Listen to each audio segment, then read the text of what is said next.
It is a soccer Saturday night here in downtown St. Petersburg. We're ready for Tampa Bay hosting Miami. This pregame show brought to you by Farah & Farah, Tampa's injury lawyers, and online at farandfarah.com. Welcome inside the booth, everybody. We're thrilled you're here, and we got a great surprise for you here today as Rowdies legend Jeff Attinella joins us in the booth. Jeff, it is so awesome to have you here back home. I appreciate you having me. I'm really excited to be on the broadcast for this game, and it's a great opportunity for the Rowdies to right the ship, so I'm happy to be here in the building for it. Definitely been a much different year for the Rowdies thus far. You had a chance to go to practice earlier this week. What'd you find out? It's a team that's determined to get this thing going in the right direction. They were very structured. They were making sure their practice was extremely organized. They were working on putting the ball in the back of the net and making sure that they were sound defensively. So it's a team that's really determined to make sure that they get the little details right tonight so they can ultimately get those 3 points at home. Third time the Rowdies face Miami here tonight, and they are thrilled to have Lewis Hilton back in the starting 11. What does he mean to this club? Well, just a dynamic player, and he's somebody that really brings that presence to the midfield. So for them to have a player like his ability back into that spot, it's really just something that is a little bit more of a comfort zone for the whole team, which is something, especially when you're having the type of run that the Rowdies are on right now, getting those types of players, those dynamic players in that midfield spot that can really make a difference in the game, is going to make a huge impact on the field of play. As for Miami, we're talking goalkeeper snipe with Jeff up here in the booth. Bill Hamid was tremendous against Rhode Island in the shutout. Bill Hamid's a tremendous goalkeeper. I used to play against him a lot in the MLS. He's a tremendous shot stopper, and what really is impressive about him is his presence. The Rowdies like to put crosses in the box, but he's somebody that can come off of his line and gather those crosses and really be that intimidating presence. So they're going to have to really put the ball into the corners and really test him tonight if they're going to be able to find the score sheet. Great rivalry going on here, Tampa Bay and Miami. We have got the kickoff coming up next from Al Lang Stadium. Stay tuned.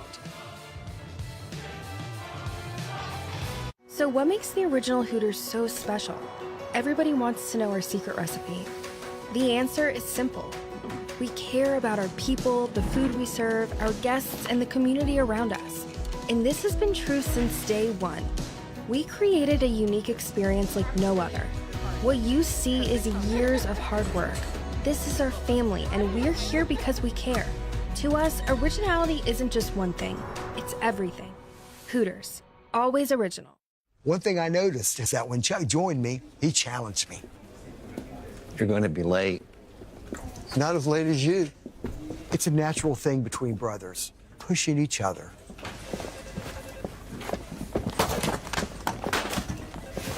Hey, it's one-upmanship.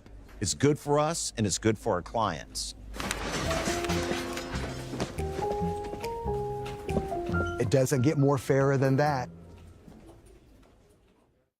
Tampa, St. Pete, the Rays, the Rowdies, the golf courses, the beaches. The Tampa Bay area is filled with great choices. That's why you choose to call it home. At Orlando Health, we're here to make your healthcare choices even better with our investments in St. Pete's Bayfront Hospital and Tampa Bay's respected Florida Medical Clinic, plus new ER locations and even healthier choices to come. Orlando Health, choose well. Rollovers, head-on collisions, hit and runs. You name it, we've litigated it. And while insurance companies joke about the mayhem that occurs on roadways, we've seen the real effects. Lost lives, catastrophic injury, cars crushed like soda cans. And trust us, there's nothing funny about it. If you've been in a crash, count on our experienced attorneys to seek full justice and all the money your case is worth. For a fairer fight, you know who to call, Farah & Farah. Just moments away from kick. Tampa Bay and Miami walking out onto the pitch here at Al Lang Stadium. It's the Rowdies and Miami FC under the lights here in downtown St. Pete. Tonight's match presented by Hyatt Place, St. Petersburg. Let's look at our starting lineups for both sides. Told you about Hamid, just a tremendous outing against Rhode Island. You've also got Mercado and Romero also that are going to have big role snipe, because when you look at this team, Sebastian Blanco, who is a huge factor as a midfielder, not expected to play tonight. Yeah, Blanco, my old teammate and the goal scorer from last week in that win against Rhode Island. They have a midfield now. There's 4 changes to the lineup for that game. Look for 22, 11, and 18 to control that midfield in the absence of Blanco, and really try to be that gap when you're talking about bridging the gap between the defense and that midfield and that front field line. And Bonfiglio up top, 6 goals to his credit for Miami. There's the Rowdies, little bit of shuffling and a late minus for the Rowdies as Leo Fernandez is a late scratch. The youngster Alex Rodriguez will get his first pro start. Excited for the young player, but of course for Fernandez, we're hoping for the best. But we talked about this in the open. Lewis Hamilton re-entering into that starting lineup. He will be a big factor tonight in this home game. And player Luis Alvarez, this is a player that everybody is very excited about. Look for him to fill that number 10 role. A very high energy player. He likes to press when the ball turns over, so look for him to dictate the press, but also on the ball. He's a very creative player. He's going to try to break lines with his dribble, break lines with his pass, and he's also a player that can shoot from distance. So a player that Rowdies fans should be excited about, and we're getting our first look at him in the starting 11 tonight. Yeah, A-Rod will be on the field for the Rowdies. Also number 47, as you said, Jeff, Luis Alvarez, 2024 USL League One Player of the Year, a recent Rowdies acquisition, his second little dose of action here tonight for Tampa Bay. And there's the Miami side. Last time Miami was here, it was the Jägermeister Cup. And a night the Rowdies fans want to forget. Tampa Bay led 3-0 in that game. Miami came back to tie it late. It was a 3-3 draw, went to PKs. And Miami able to outlast the Rowdies in PKs in that Jägermeister. But fresh slate here tonight. Third meeting this season. And Tampa Bay wearing the iconic white jerseys with the green and gold trim here to start things off.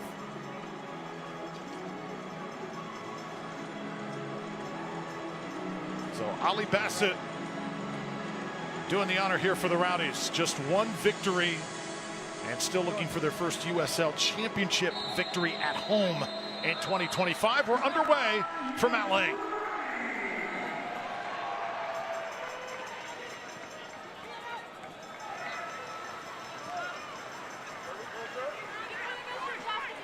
Thomas Venkezio, 14, active early on. Here comes Bassett and Pacius, who had a tremendous goal last week on the road against Louisville. I like the way that Tampa started this game, immediately putting Miami on the back foot. But now we're talking about these moments where they have to be good in transition with that transitional defense. The ball turns over, making sure you're getting numbers behind the ball, doing a good job surrounding the ball. But I like the way that they started the game. Long ball off the kickoff, put them under immediate pressure. Try to dictate the tempo of this game from the opening whistle. So Diego Mercado sending it back now. There's Steve Coleman, interim head coach for the Rowdies, taking a lot of patience but persistence he has brought to this Rowdies club. He's got just a cool, calm way about him that I think is going to do well for Tampa Bay throughout the rest of the season during this transition time. And on the other side there you see Gaston Madoni. If you were to say or elect a coach of the year thus far in USL Championship, this guy could probably be your guy. He would be up there. It's been a good turnaround for this Miami team. He has this team really playing an attractive style of football. He brings that Argentinian style of play to this team, and that's why we have so many of those players on the roster as well. But it's really been a good turnaround for this Miami team as they started to right the ship, especially with that big win last week against Rhode Island. Coaching matchup brought to you by Farah and Farah, Tampa's injury lawyers, proud sponsors of the Rowdies. As Miami will throw it in. Time now for our injury report brought to you by Orlando Health Bayfront. Nyanga and Fernandez on the shelf for Tampa Bay. Yeah, we talked about Fernandez, that unfortunate late scratch. He's somebody that makes a big impact on this team, his veteran presence, who's able to put the ball in the net. He's had his injury concerns throughout the course of the tail end of his career, but hopefully it's something that's just something he could be able to come back from a little bit quicker than the other ones. Definitely hoping the best for him. So Castellanos in Tampa Bay building from the back. Lewis Hilton. Know how important he is, and those are the types of balls that he can deliver across the field nearly on a dime. Tampa Bay will throw it in, and our keys to the match now, Jeff, what do you think is going to be the keys for both sides? For Tampa Bay, it's about the in-game management. When we spoke with Coach Steve Coleman, he was speaking about how understanding the way that the team wants to play, but knowing that there's different opportunities. Maybe you're not going to have the opportunity to pass out of a press. Maybe it needs to be a long ball over the top, but really reading the in-game moments. And then for Miami on the flip side, this is a very emotional team, so I want to see how they're able to control their emotions on the road. Of course, the last time these two teams played in the Jägermeister Cup, there was a lot of fireworks, there was a lot of drama. So how well do they control their emotions on the road against a Rowdies team that they know need to get all 3 points? Well done by Bodley, and now Hilton switches the point of attack. So here is Rodriguez. Late call up into the starting lineup, sends it back. Bassett into the box. And the Rowdies will keep possession here. This is Alvarez. And he will fire it into the side of the net. It was deflected there, looked like by Rikas. I think for Alvarez, there's different options in that situation. Put your foot on the ball, try to cut it back across the 6, or play that ball across the goal mouth to create a little bit of havoc. But we're already getting a good look at what Hilton does to this lineup. It's such a difference when he's in the game. He gets that ball in the midfield. He switches the field of attack. He's able to spray these long balls in over the top. And that's something that's been missing. Just his ability to move that ball from side to side, to break lines with that long ball. It's going to play dividends for the Rowdies to have him back in this lineup like we talked about in the open. So quick counter by the visitors here. This is Zarate, the Argentinian. There are 11 players born and bred in Argentina, a part of this Miami FC roster. And of course, one of the hottest countries in the world right now when it comes to soccer. Yeah, and some of the best players I ever played with in Major League Soccer were Argentinians. And you know, it's no surprise that Miami's having such success with these types of players on the field. They play a very attractive style of football. They know where they want to be on the field. They're able to keep possession in tight areas.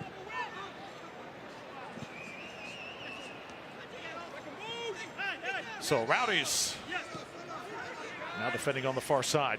Miami with 4 victories this season. They started out the season 0-4. It has been quite a run over the last 6 campaigns. Just 1 loss during that stretch. We told you about that 1-0 shutout last week against Rhode Island on the road. This is a different Miami team, not the same pushover that had been the case in USL Championship for about 4 years straight. So I'd like to see Tampa Bay, when they're pressing like that, they've settled down into this block, this little midfield block. It's a very tight block. It leaves some space in behind the defense. But when they decide that they're going to step a little bit higher, for me, it's just a little bit too lackadaisical. If you're going to step, you need to throw those numbers up a lot quicker and eliminate those opportunities for 1-2 passes. So knowing that if you're going to press, you're really pressing with that intensity to try to turn the ball over, and you're not just doing it just for the sake of stepping up a little bit higher. So here's Miami now. It's Veron sending it back. Matías Romero. Rowdies continuing to chase here. Pacius comes up.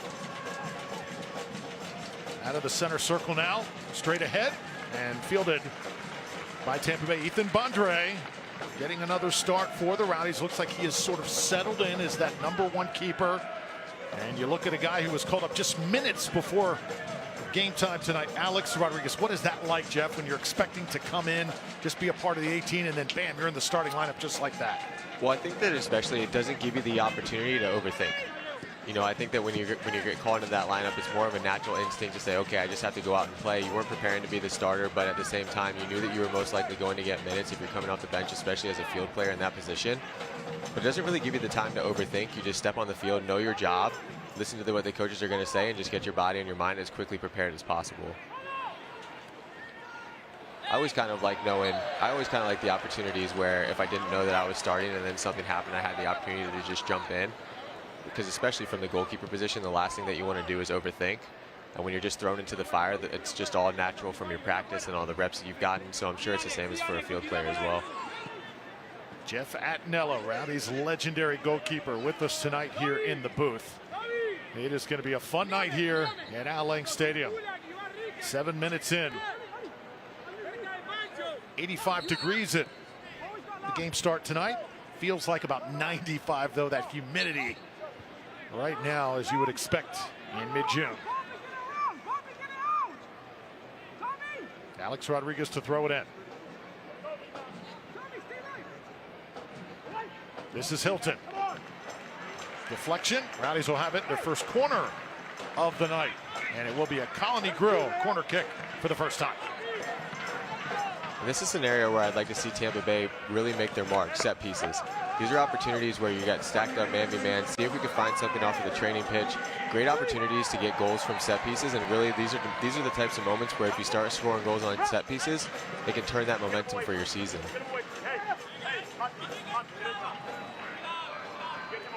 So the outswinger here is Lewis Hilton.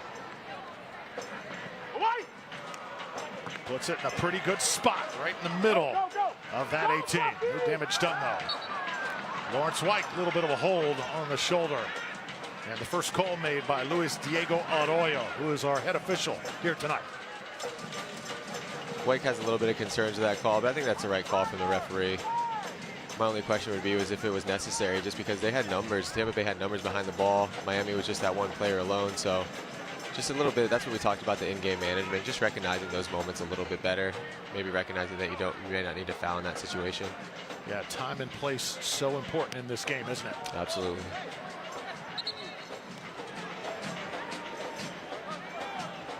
I do think Tampa's done a good job so far defensively, though. Miami's a team that likes to move that ball around, try to find those pockets, but Tampa's done a good job of making sure that even if the Miami player is able to find a pocket, it's really not that second pass that they're able to connect with. Rowdies now with Bassett. Right near that touch line. Rowdies will throw it in. Ollie Bassett. Solid season he has had in his first year as a Rowdy. So this will be Rodriguez on the throw-in. Select is proud to be the official match ball supplier of USL Championship. From the Academy to the big leagues, it's there every step of the way.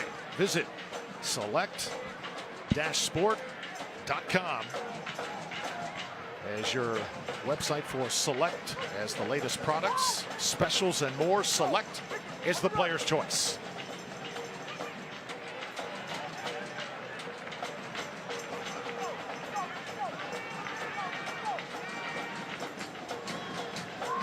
Andre, little tap, and Casillo. And Lawrence White playing from the back. Now it's Rodriguez. Rowdy's trying to build something. Pasius. Bassett and Hilton teaming up. And here comes Whoops Pasius. He will cross it. Rowdy's got something cooking here. Blake Bodley. Bodley sending it across the field. And there's Hilton. I like that build-up play there from the Rowdies. They were stuck on that right side. But then you see the players, you see Rodriguez doing a good job connecting, finding that 1-2 pass, spraying that long ball in.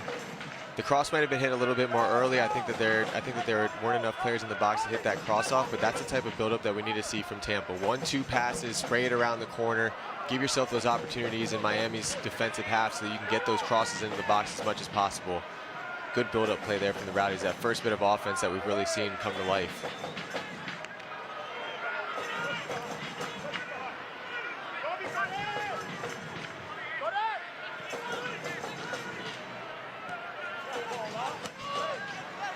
Take it away now. It's Bodley. One right back by Miami. Several tense moments last time Miami was here. Talked about how they got to manage their emotions. Got a little bit ahead of themselves in that last outing. But again, a dynamic second half, outscoring the Rowdies 3-0 and eventually taking it in PKs.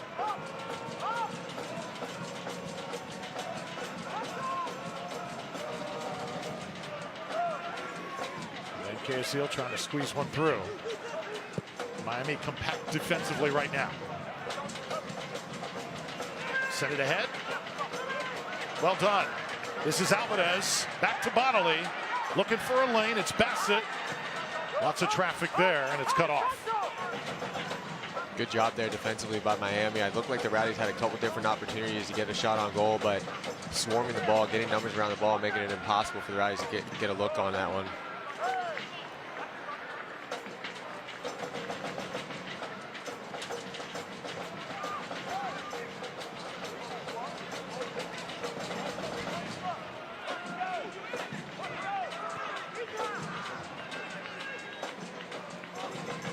Rodriguez. Back to the sure feet of Lewis Hilton.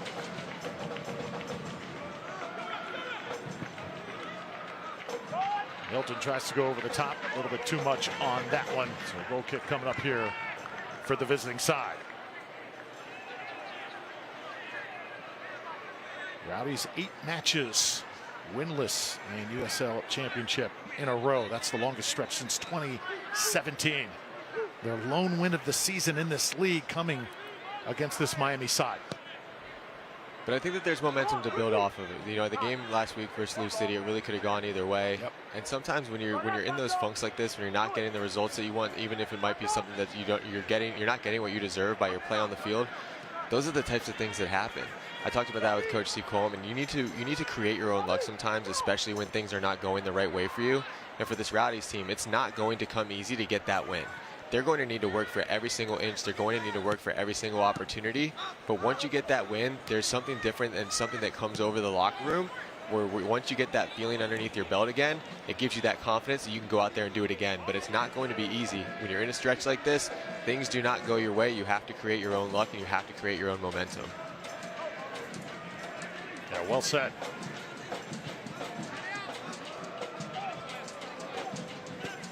Castellanos. Van Casio, Rowdies now will possess. Different seeing the Rowdies without Forrest Lasso, part of that back line. Lasso a part of the 18 tonight. He may come in late.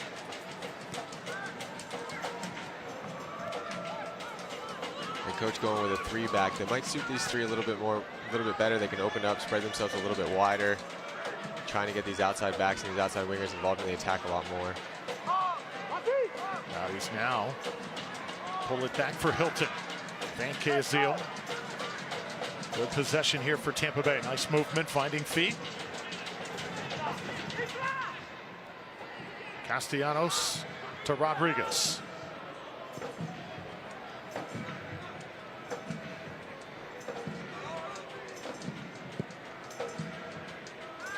Not many openings in that Miami defense as this one over and out of reach of Bodily. Yeah, it's a good idea on the switch, but just a little bit too far on that contact. But again, I do like what Tampa Bay is doing. They've been able to sustain this possession, not really give Miami many opportunities to control the ball. And then on the flip side, if you're Miami, you have to try and get a player on the ball who can create.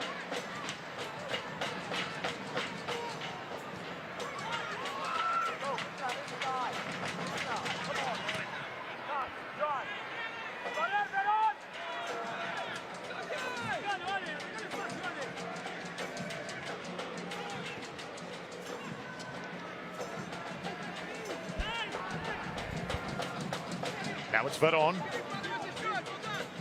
Sent back Miami. Very methodical here early on. Romero.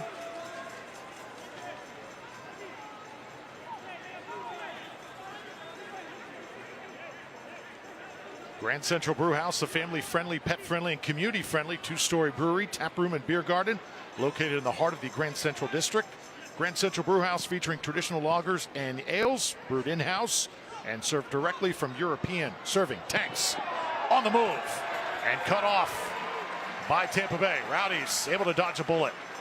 Great work there defensively from Guillen.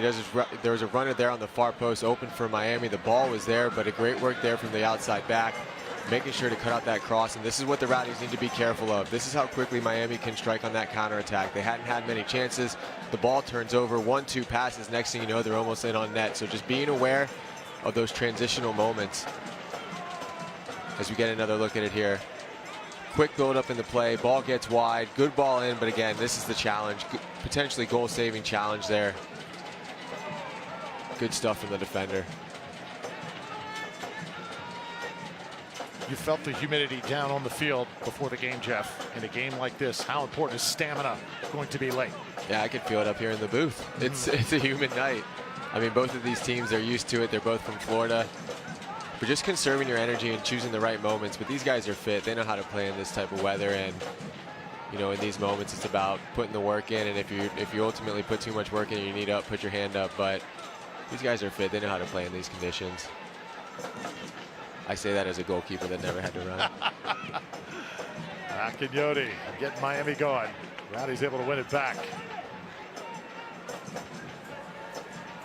18th minute, scoreless here in Tampa Bay. Drew Felios, Jeff Atnella here on ESPN Plus and Tampa Bay's 44. Thank you so much for watching, spending some time with us here on this Saturday night. Anytime Jeff Atnella is in the house, you know it's a special night. And we got a special halftime piece coming up a little bit later. Jeff, so many great memories you had in this stadium. Yeah, it's a very special place, and especially being from this area, growing up in Clearwater and spending so much time in the Tampa Bay area, it's just such a special place. And I always say this is one of the most beautiful places to watch a soccer game. I'm up here in the booth, I'm staring out at the water, the sun setting. It's just a beautiful environment. So anytime you get the opportunity to get to Outlang for a Rowdies game, it's always a special night. See the beautiful setting. What a stage the Rowdies have to perform on week in and week out. As Pasius now with Bassett teaming up. Ollie Bassett sneaking in, trying to cross one over. Bodily was running with him. That one's on top of the goal, though. Good effort by Tampa Bay. That's what we talked about with the in-game recognition, realizing that this ball over the top was on. It's a great ball there to Pacius. He makes that run in behind. This is the ball from the center back over the top. He's able to connect. Unfortunately, Bassett, he's not able to get this on target, this cross in a good spot, but that's what we talked about in the open. Better in-game recognition. You don't always have to play from the back. You don't always have to connect those passes. If you have the opportunity to go route one and get that ball in behind, hit that ball, and that's a great example of it.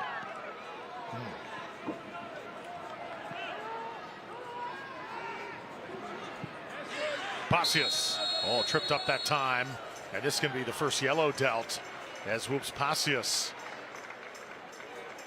Cleat on cleat that time. Official right on top of it. Yeah, it's good defensive work there. On the yellow card, I'm not sure he knew that Pacius was coming. That's good back pressure there, doing a good job disrupting that play. And it's just a little bit after the challenge that gets him the yellow card. Good work there defensively as we get another look at it here.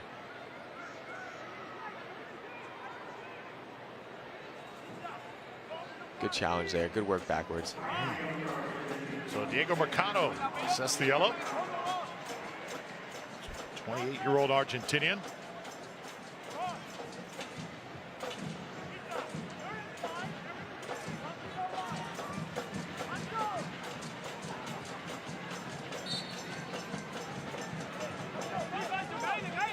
Tampa Bay will restart. Fairly decent start here for the Rowdies. This is Rodriguez. If you're just joining us, Leo Fernandez, a late scratch. Will not play tonight, a little bit banged up. He, along with Pacific Nyongaberi, two impact players for the Rowdies. How about this look over the top? And Miami now, the opportunity for a counter. Trying to create a lane, this one on the ground, and there is Ethan Bondre proving his work. Good save there from the goalkeeper. We just talked about on the flip side with the Rowdies, it's that route one ball where there has been success. Both of these teams are squeezing their blocks pretty tight, so there's a lot of space in behind. That's something that both coaches will talk about. Those balls from the center back in over the top. It's a good work defensively, making sure to slow down the attacking player for Miami. And ultimately a good job there from the keeper. But as we're watching this game from the booth, both of these teams are playing a very tight midfield block, and that's going to leave that space in behind. So if you're a center back, if you're a defender and you have that opportunity to hit that long ball, that's something that could be on all night long. So Bill Hamid clearing it here for Miami. eFootball is here. You can live your dream, rep your team, and play as your favorite USL Championship club. eFootball is free to play. Download now.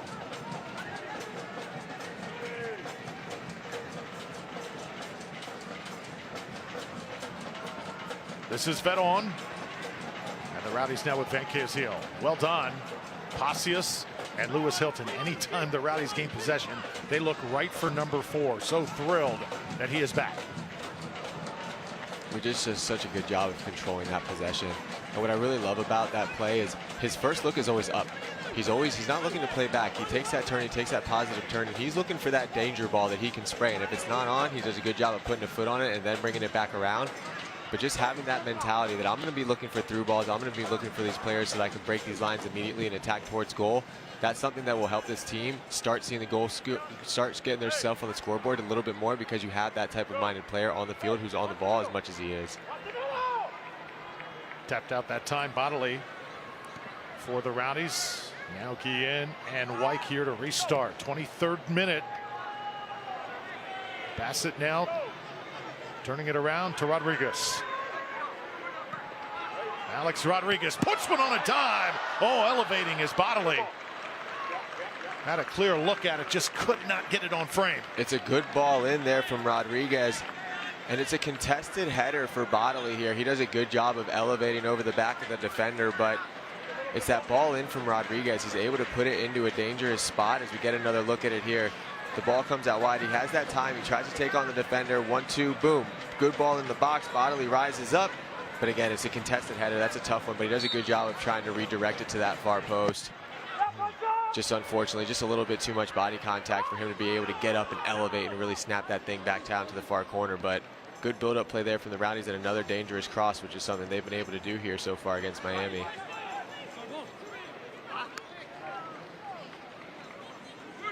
Rowdies will have possession here. It is Pride Night here at Outling Stadium. You see the emblems around the stadium. Tampa Bay does such a good job with that year in and year out. Yeah, absolutely. Absolutely. See a lot of support for the community here at the stadium as well. And also got to acknowledge that the Tampa Bay Sun also playing tonight for a championship as well on the women's side. Best wishes to that. Great night for soccer here in Tampa. It certainly is.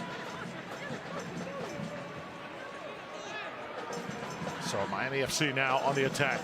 Slow things up just a bit. And well done by the Rowdies. Bodley comes up with it once again. Oh, we do have a whistle here, as Lewis Hilton was involved in that exchange.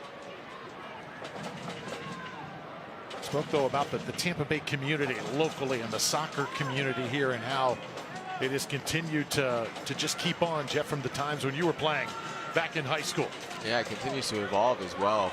Just continues. It's a space that just continues to grow and grow. You see more young players playing the game now than ever before. Clubs that are really prominent in this area getting recognition on a national stage. Just speaks to the development and the people that have really put the time and hours in to grow this game in this area, because you're seeing the rewards of it. Now it's Hilton with Bassett.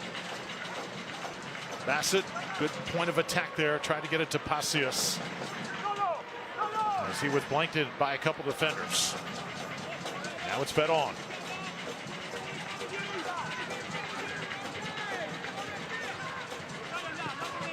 Zarate, another Argentinian on this roster.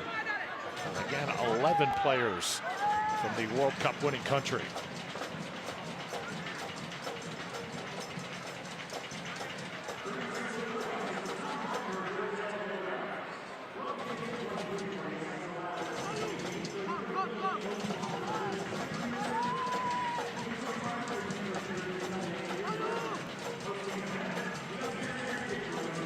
Seems like both teams right now, Jeff, just kind of measuring each other. Been many points like this in the game where it just feels like we're kind of playing in neutral. Yeah, it's a very slow, methodical game right now, but that's really because the way that these teams are lining up defensively. When you have a midfield block like this, I've spoken on it a few times, the main outlets are really those balls in over the top. So as the game continues to get condensed, it's really hard for teams to find those different types of pockets, because defensively they have players in all those different holes. So both teams are really trying to slow this game down for the other one. So that's why these moments of transition for me are going to be the moments where you really see the opportunities. Once somebody plays a bad pass and that ball turns over, those are the moments where both teams need to start going forward and try to play those dangerous balls in behind, because it's going to be tough to break down those midfield blocks.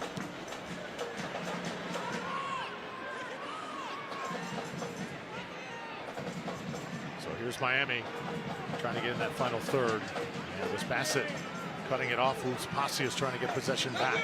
Pacius had a tremendous goal last week in that Louisville affair.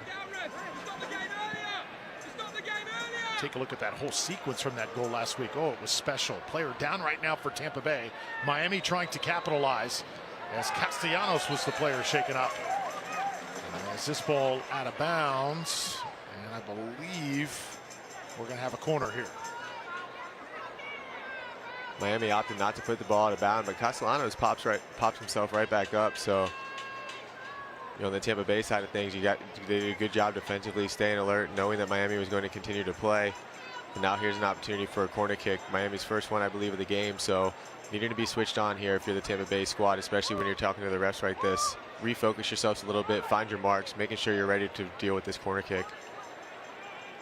So it's going to be fun on the corner. Brought to you by Colony Grill.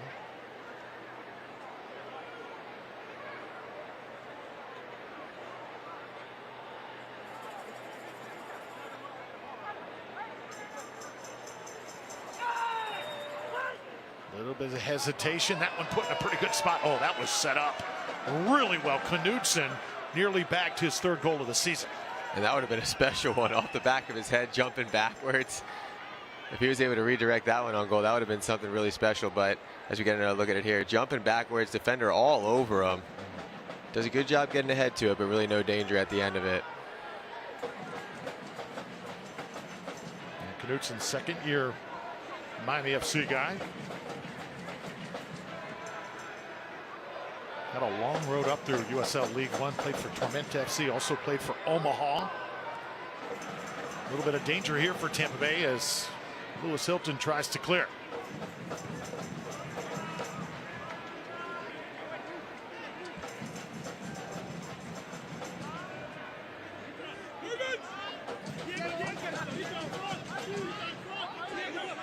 So far, Rodriguez being called to duty just minutes before the game. How would you assess what he has done so far in this game? I think he's done a good job. So far, we've seen him get on the end. He's gotten a couple crosses into the box. I'd like to see him pressing a little bit higher, but that's not the plan for the Rowdies today. But especially with a young player, when you have those fresh legs, I would like to see him be a little bit more energetic on the defensive side. But in terms of being on the ball and knowing that he wasn't going to get these opportunities to play, I think it's been solid. He's been connecting passes. He's been making runs in behind. He's had 1 or 2 dangerous crosses. So there's really not much more I'd be asking for him right now. But again, just from this Rowdies team, I think that we need to see a little bit more dynamics, a little bit more of a dynamic flow here in the offensive side of the game.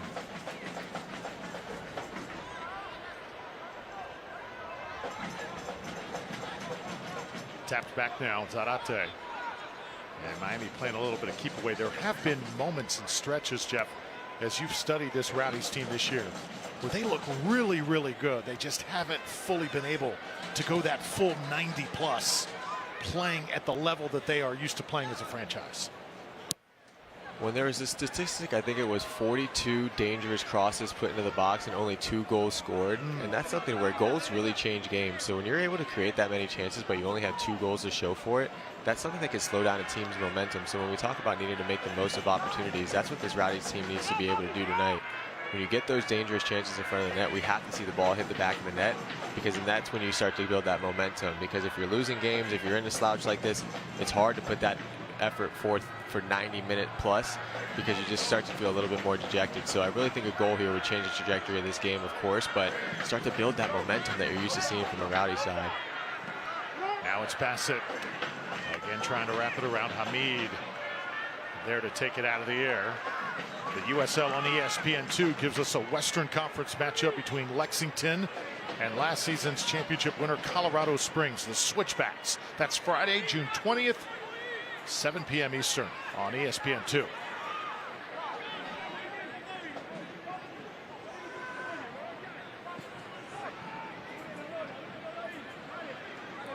Here, still looking for our first goal.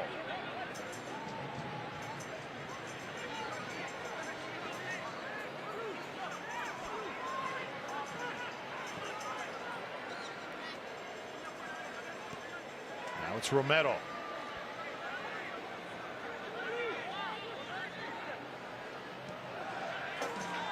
Knutson will take some air out of it as well. Both teams just kind of taking a deep breath right now in this humidity, as now Miami says go.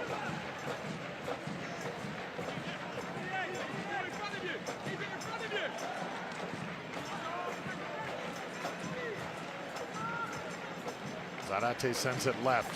Here comes the cross once more. Rowdies get ahead on it with Guillen. Second try now. Going down. There's Luis Alvarez making a difference. And the home crowd's going to love number 47. He is dynamic. Runs right into the defender. Knutson trying to run right with him. You can see the talent, though, Jeff. It's exciting. Yeah, it's an exciting player, and it's a good aggressive first touch. Ultimately, it's just a little bit too much. Bodley was trying to make that run. Maybe Alvarez could have slowed it down just a little bit, but you like to see that aggression from a young attacking player, especially someone who's trying to come in and make an impact. Just a little bit too much there. Maybe his feet got a little bit ahead of him in that last heavy touch, but those are the types of things you like to see out of a young player. Breaking lines with his dribble, he's checking his shoulders, and it's just that little bit of an extra heavy touch. If he had a little bit more time, I think he could have been able to slip Bodley a little bit wide, but you like the idea from the young man. So a hydration break here in the 33rd minute. Both teams will take a moment and get hydrated here. And I'll tell you what, see the collision there. One thing about Luis Alvarez, he just proved right there, he is not afraid to step up and play in this league. No, he's not at all. And that's what you like to see about a player that comes over from, from a different league. He's a young player who's dynamic. He wants to try to make that impact. And those are the types of players that we need to see on this Rowdies team. Somebody that's not afraid to get on the ball, take defenders on. It's just next time you like to see him get that maybe 1-2 move side to side, try to break that defender, ship that ball wide, so then you get that better opportunity on goal. But I like the way he's been able to break lines on that dribble. So the Rowdies using the timeout here wisely. Tonight's broadcast brought to you by Farah & Farah, Tampa's personal injury lawyers, and online at farahandfarah.com. Once again, Drew Felios alongside Jeff Attinella, born and bred here in Tampa Bay, Countryside High School, University of South Florida, Tampa Bay Rowdies, Portland Timbers, I believe. Great stretch there. I love talking about your career because you could write a book about it. So many highs, so many lows. We were talking about just the moments that you enjoy playing this game and what this game has meant to your life. Yeah, I mean, it's changed my life tremendously, and that's something why I'm so passionate about Tampa soccer, because if it wasn't for this Tampa soccer community, I would have never been able to have the career that I've had. We're talking about people who played for the Rowdies who helped me throughout my career. A coach by the name of Kevin Clinton, he helped groom me my entire career, and he was helping me. By the time I retired playing, he was still somebody I called. He's somebody that spent time with the Rowdies, one of my youth coaches growing up. And you just really talk about the impact that the people within Tampa soccer had on my career. And then not to mention, when I was drafted out of USF, I was drafted by Real Salt Lake. Real Salt Lake decided that I wasn't ready to be at that level, and Tampa Bay Rowdies gave me a home. It was an opportunity for me to come home, play with the Rowdies, and then, obviously we had a good stretch there. We were able to win that championship, and then I was able to make my way back to Salt Lake. But if it wasn't for the Rowdies and if it wasn't for the Tampa soccer community bringing me back and giving me that opportunity to play here, I'm not sure what my career would have looked like. So it's really a good thing that, the Tampa community is so supportive, and for me, it's just an amazing opportunity to come back here and give back as best as I can. See the setting here. There was a time when the field was the other way, right? It was left to right. It was not as you see it now on this stadium. Yeah, it was. That was my day. That was my day. They've done a good job. They've done a tremendous job here. I mean, it's just such a beautiful facility, bringing in those extra stands, turning the field the other way so you have that beautiful view of the water. It really is. I mean, every time I come here, I really think it's one of the most beautiful places to play soccer in America. 36th minute. Rowdies now resuming. Ethan Bondre, we told you about the Rowdies keeper tonight. Jeff, this is a guy we haven't talked a lot about him, but Nicholas Campisi's also shared time with him this year. There's been a good, healthy goalkeeping competition for the Rowdies thus far here in 2025.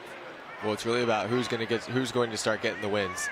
That's how goalkeeper competitions settle themselves out. It really doesn't even have to do sometimes with who's playing it the best, but just finding that level of being comfort with the goalkeeper that's in the style of play.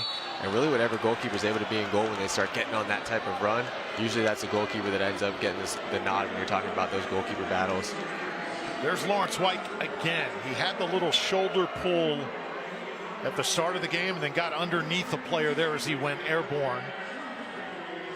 No card just yet, but I guarantee you the officials taking notice. He's got to be careful. A couple stern talking tos is what we like to call that one. But I like to see this out of my center back. You don't want to make life easy for the forward. Go up, challenge.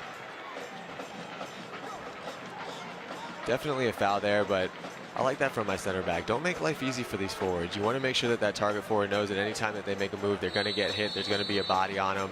So I like that from my center back. Put this one in the box here. Another head on it. Right side. And tracked down.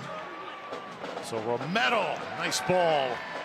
And that's a good sequence here by Miami FC. They are starting to put that ball exactly where they want it, in the sweet spot. It's a dangerous ball in there.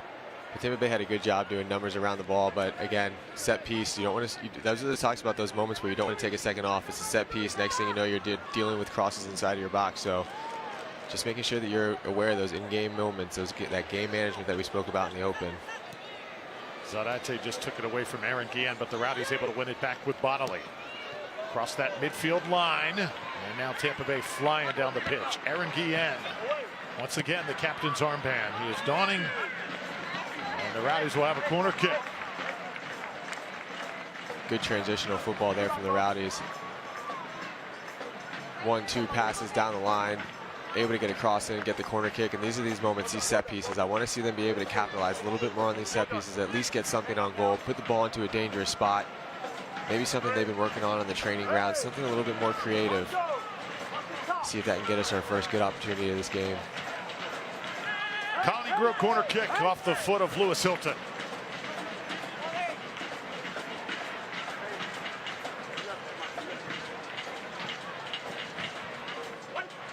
Hilton, ball drifts towards the far post. Up for grabs, Hamid. There to knock it down. Castellanos will keep it alive.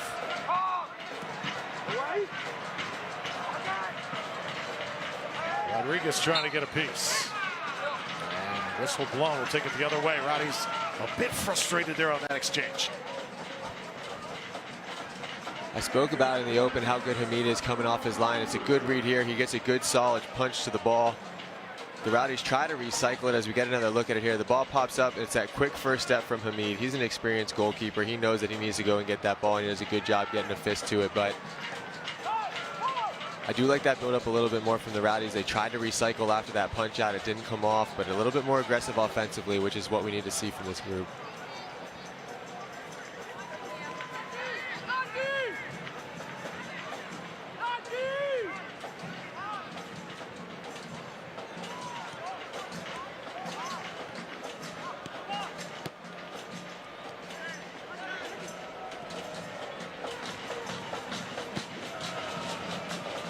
Sent forward now.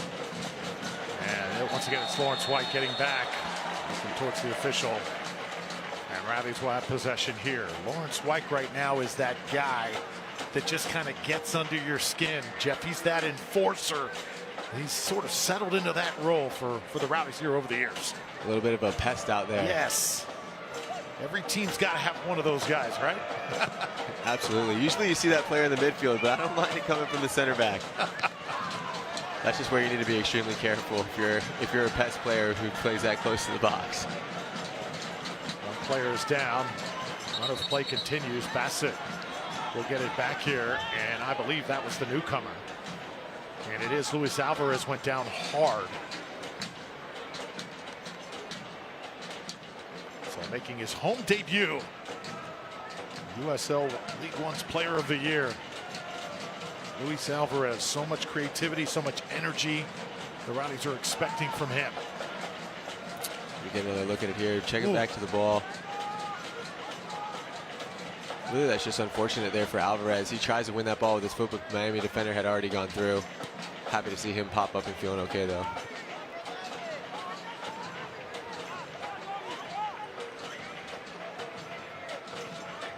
You know, these teams know each other exceptionally well. You kind of see that throughout this first half.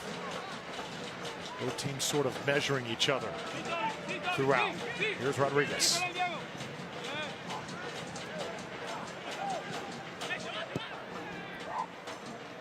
Castellanos with Van Casillo.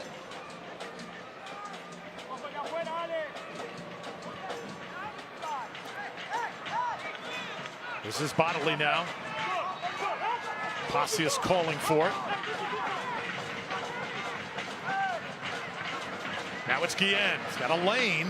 Kind of passes it up that time. Hilton. Bassett. And the Rowdies lose it. Looked like there were some opportunities there, Jeff, for Tampa Bay to take advantage. They couldn't do it. They did a good job getting that ball side to side. It's that last pass from Bassett. The opportunity was there to get a little bit more wider. Unfortunately, it doesn't come off. Oh, the goal is open. Miami will score. Bondre comes way off his line, and Tampa Bay pays for it dearly.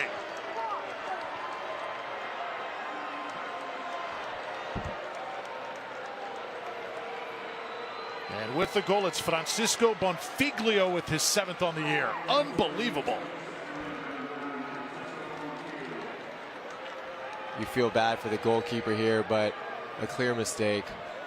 This is what we talked about. The space in behind, the gap in behind these back lines was going to be on the way that both of these teams were playing.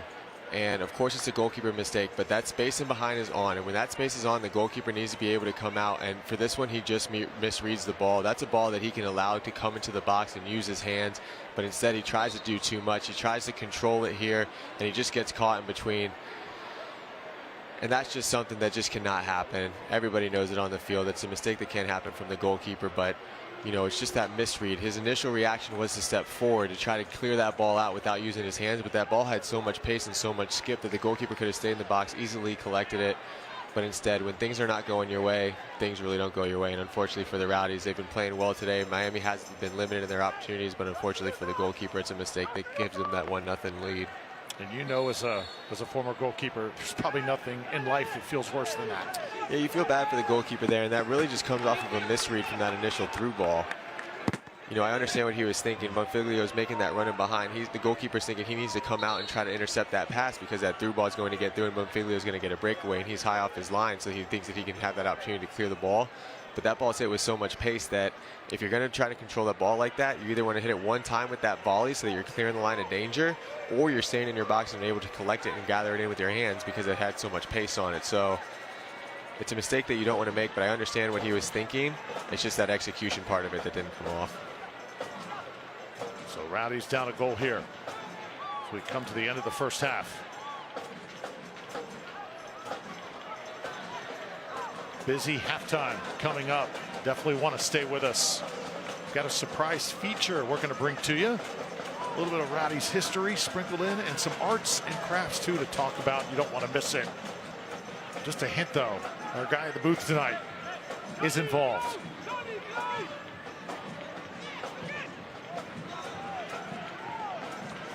So 45th minute. Anytime a goal like that happens and you're not the team scoring it, you're obviously a little stunned. Tampa Bay's got to make sure there's no trickle-down effect here. Bodily with the long cross.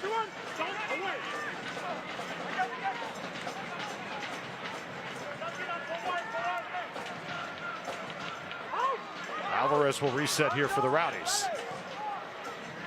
White will keep it moving. Bassett and Rodriguez. Rodriguez, here comes that double team. He knows it. And Bodily tries to get ahead on it. Hamid will clean it up here for Miami. 3 minutes of extra time here in the first half. The one thing that I will say about a goal being scored, obviously you don't want to be scored in that fashion, but it will open this game up. It'll force the Rowdies to be a little bit more aggressive in their attack, especially coming out now that they're chasing a goal. So that goal will open this game up a little bit. It was a pretty stagnant game. Both teams playing that midfield block, not really able to create many chances. So goals change games. It'll open it up, but obviously you don't want to give up a goal in that fashion. Yep.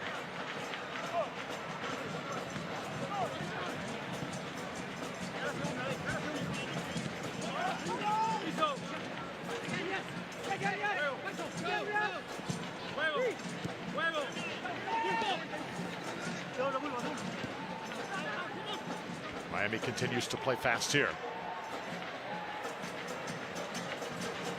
Send this one left side. Skates past Bodily. He'll collect here for the Rowdies.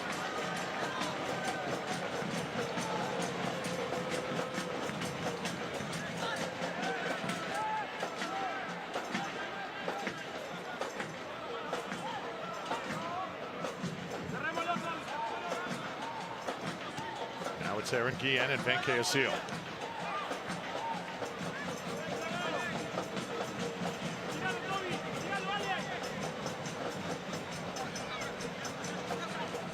Tampa Bay very calculating here thus far. Guillen with Bodily. Rowdies connecting dots. They'd love to get a good chance here, at least before the half. And this is where Miami's dangerous. So defensively, look how tight that block is. You have to try to get this ball side to side, get it wide, get those crosses in. Rodriguez, a little bit tied up this time. He's got his hands full. Zarate all over him. Still able to get it out of there. Well done. Lewis Hilton now. Alvarez whips it around. Oh, nice attempt. Just off frame, but Luis Alvarez, good to see him get a shot off. Good to see him get a shot off. He's an aggressive player, but I'm not sure that was the right decision there. You have those numbers in the box. Alvarez takes that touch backwards. It's that quick turn and shot, but you like a player that's going to be aggressive. We need to see more shots on goal. We need to see more shots on target, so I don't mind Alvarez doing that, but in that situation, maybe get that ball, keep that ball moving side to side, and then there might be a better option.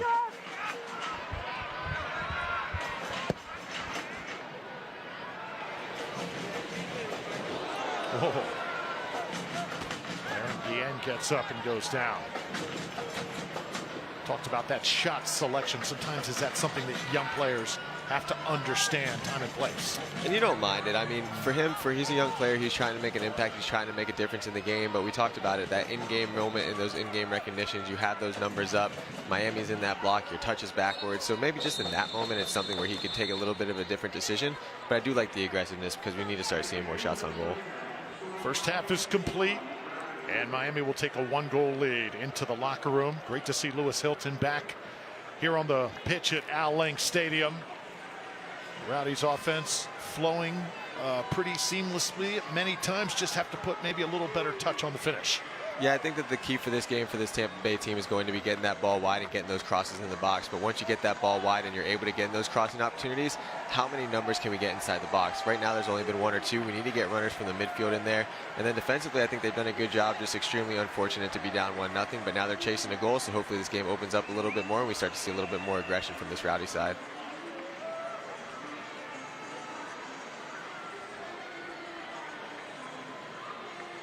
So momentarily expecting Rowdies interim head coach Steve Coleman to join us.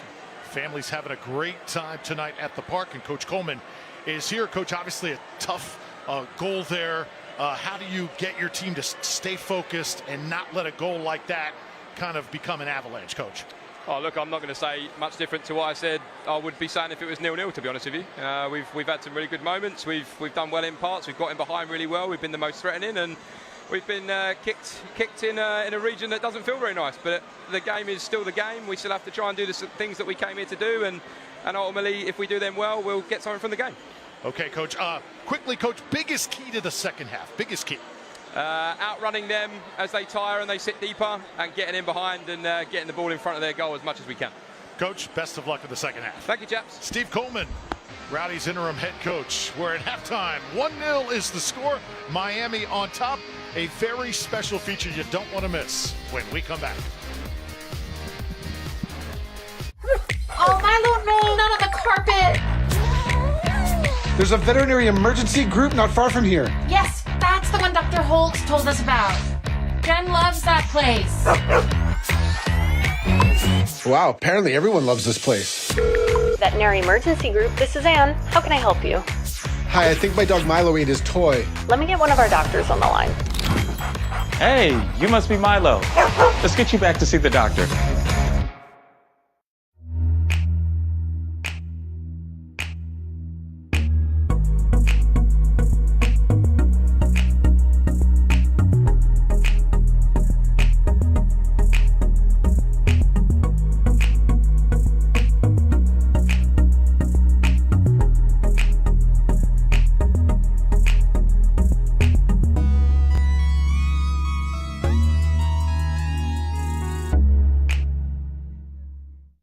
Get ready, get set, get checked. It's just that easy to sell your car with MorganBuysCars.com.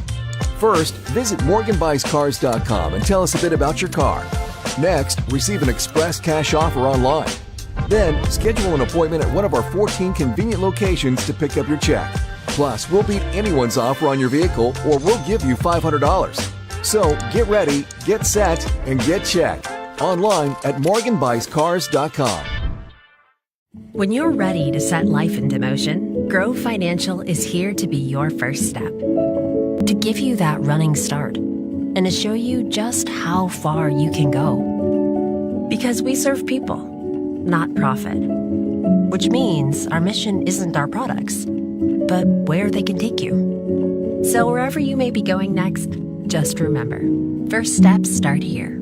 Grow Financial. We serve people, not profit.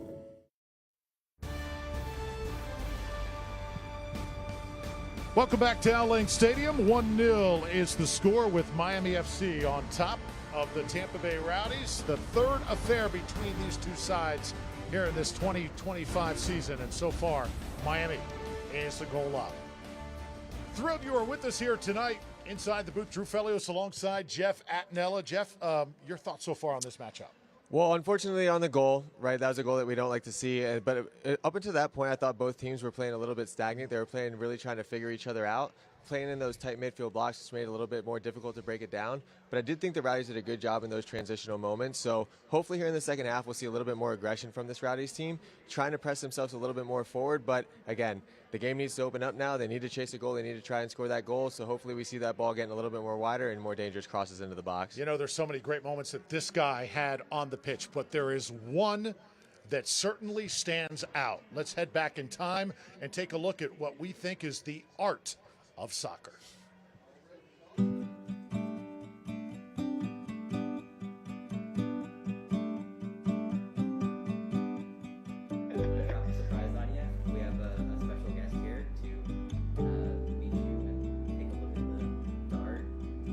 Oh. Wait, this whole time? Hi. How you doing? Jeff. Really good. Nice to meet you. Yes, nice to meet you too. Can I have a hug? Thank you for the picture. Thank you. They told me that they might bring you, and I just didn't say anything else about it, and so you've been hiding in the bathroom. That's good. This is your moment where I feel silly telling you what happened, but tell me. where this is awesome. Look at this detail. Holy cow. Your last penalty kick save won the Rowdies their second star. This is amazing. And so Look at the detail. Holy cow. So kind of as a comic book playing through the moment, these are actually the words that were on the broadcast. I went back through and watched the footage.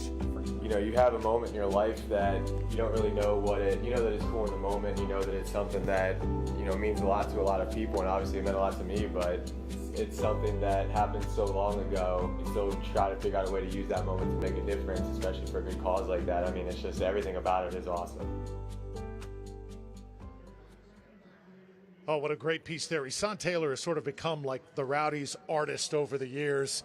And, man, what a job she did with that one. I mean, it really was incredible. That was the first time I got to get a look at it, and I was fortunate enough to bring my kids to the game where they were handing out the posters, so I was able to show them off that as well. And just the attention to detail, even down to the point where, the words that were in the picture were the words that were said over the broadcast, and then you include the picture of us lifting the trophy, the teammates running to come celebrate. I mean, just the attention to detail to that moment and really encapsulating what that meant for the Rowdies fan base and what that meant for myself as well. It's something that I already have framed in my house, and I have about 10 copies. Absolutely awesome. Can I get a copy of that picture, too? That is simply incredible. 1-0 the score. Rowdies trying to pull things level and eventually pull ahead of Miami. Lots of soccer to go in the second half. We got much more news and notes from around the league when we return. Wait, come back! Wait, come back, I need more help. Take a loan now, Fanny. Take a loan for free. Today we went to the beach, and it was totally worth it. Stay 3 nights this summer at Best Western and get $50 off a future stay.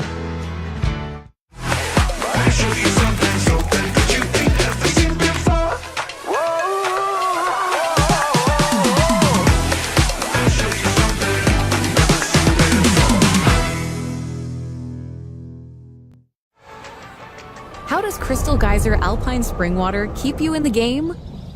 We always source our water directly from the natural spring to fuel every body, no matter how you like to move it. So whether you're chasing your goals or just staying active this summer, make sure to stay hydrated with Crystal Geyser Alpine Spring Water. Always bottled at the natural spring source. Pain doesn't care who you are or why you hurt, but pain can be mastered if you know the way. Focus! Fight back with Tiger Balm's legendary herbal power. Whatever it takes. Trusted for over 100 years. Tiger Balm's proven herbal blend tames pain with the strength and speed of the tiger so that you can rise above pain. Let's make a Karate Kid. And get back to living. This is the way of the tiger.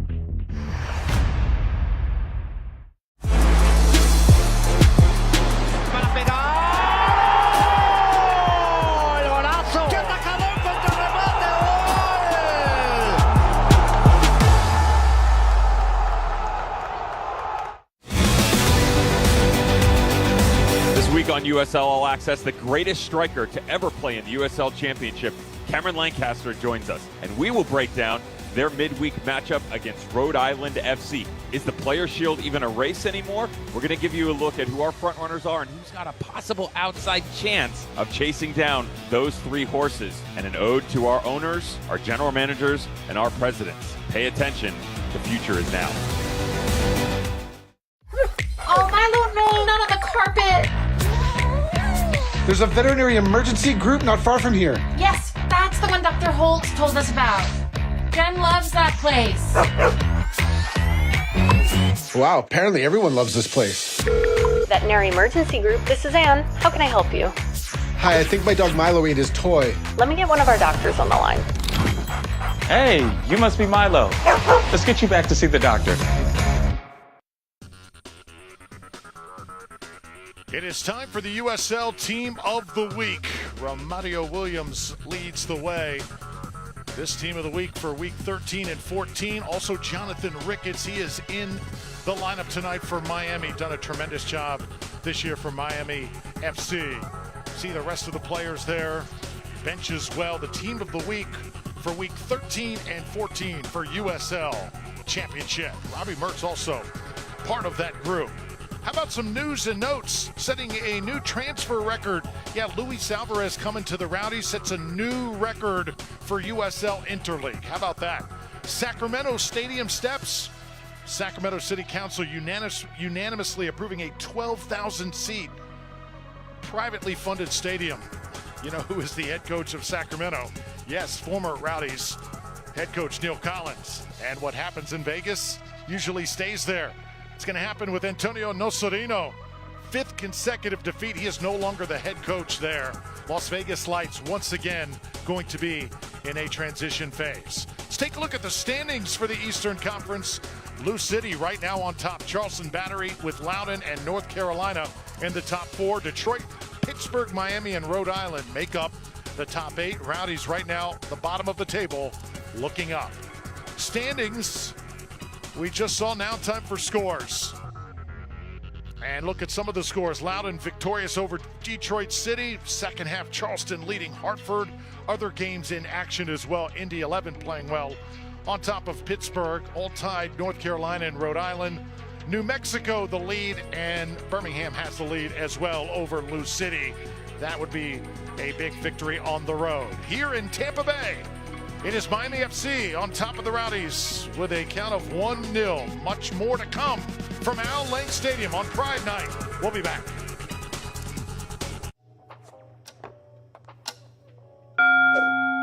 Pick 2. Pick 3. Pick 4. Pick 5. This happen a lot? Only during pick games drawings. So, twice a day, every day. And every game gives back to education. Okay. The Florida Lottery. It's good fun. Get ready, get set, get check. It's just that easy to sell your car with MorganBuysCars.com. First, visit MorganBuysCars.com and tell us a bit about your car. Next, receive an express cash offer online. Then, schedule an appointment at one of our 14 convenient locations to pick up your check. Plus, we'll beat anyone's offer on your vehicle, or we'll give you $500. So, get ready, get set, and get checked. Online at MorganBuysCars.com. One thing I noticed is that when Chuck joined me, he challenged me. You're going to be late. Not as late as you. It's a natural thing between brothers, pushing each other.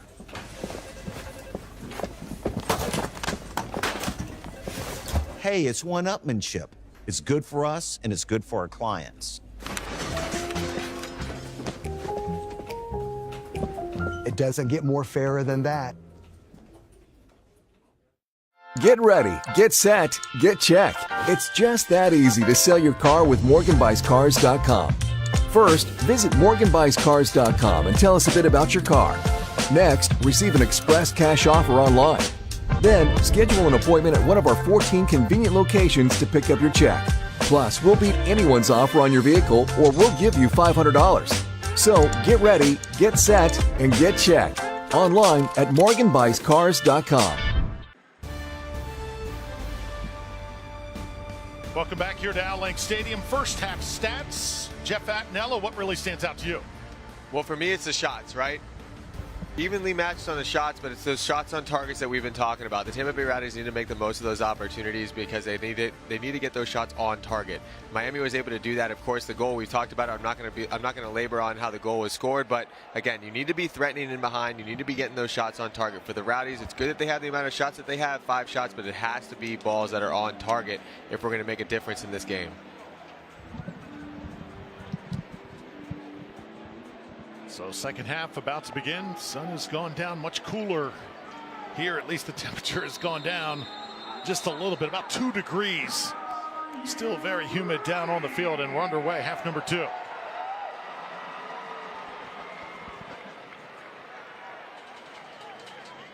Alejandro Metrano starts things off here for Miami. Lewis Hilton. It's the deck there. Big storyline, Lewis Hilton in, part of the 11 tonight. First home start for him this year, but Leo Fernandez a late scratch for the Rowdies. Fighting through there, Luis Alvarez. Been impressive on a few runs so far in this game. A little bit quiet though, as Castellanos knocks it down.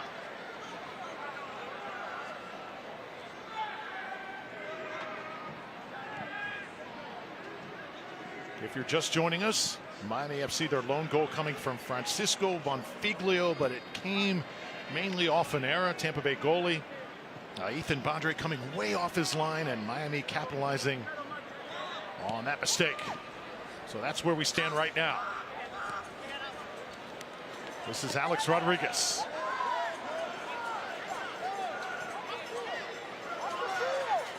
Metrano.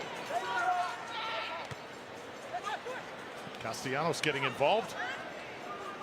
And now it's bet on. You can already see how this game is a little bit more spread out than it was in the first half. Rowdies are pressing a little bit higher up the field because they know they need to turn that ball over. They know they need to win that ball. So look for that as the Rowdies start. You don't want to chase too much. It's still, there's a lot of time left in this game. There's going to be opportunities to get that goal, but already you're seeing the difference that that goal makes. They're opening themselves up more. They're pressing a little bit more higher, being more aggressive defensively to try to turn and win that ball. Ball run down here. And now it's Mercado, Diego Mercado. Talked about the Miami turnaround and what it has been in USL Championship so far this year. Head coach Gaston Madoni.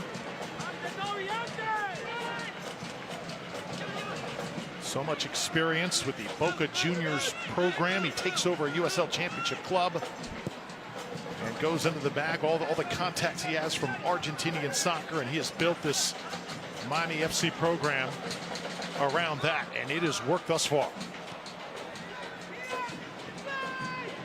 So here's Lawrence White now playing from the back. Castellanos will control it for the Rowdies. Looking for Bassett. Ali Bassett turning now. Bassett will cut it back. Ali Bassett into the box. The Miami defense finally responding. That's a good job. That's a better job there from the Rowdies. I like the Bassett's making that run, and he's trying to get him behind. As this game continues to open up, it's going to be those balls in behind this back line. Miami's playing a little bit higher, so finding that gap in behind, trying to get those runners in.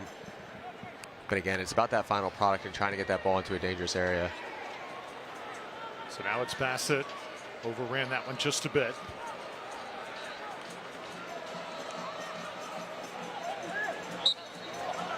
Francisco Celeste goes down that time right in front of Rodriguez.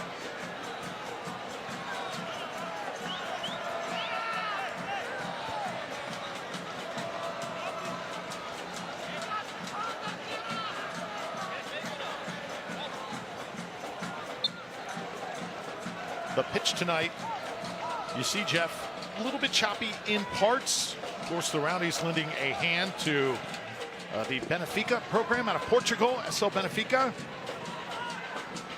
So this has been a busy stadium for practice reasons over the last several weeks.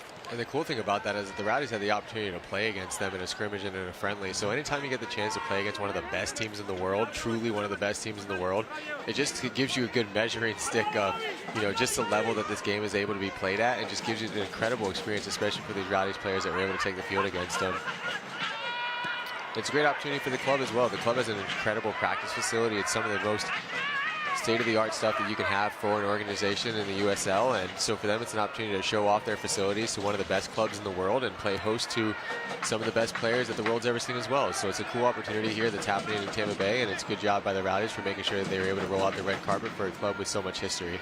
Blake Bodley racing right in front of that touchline. Oh, nice ball that time.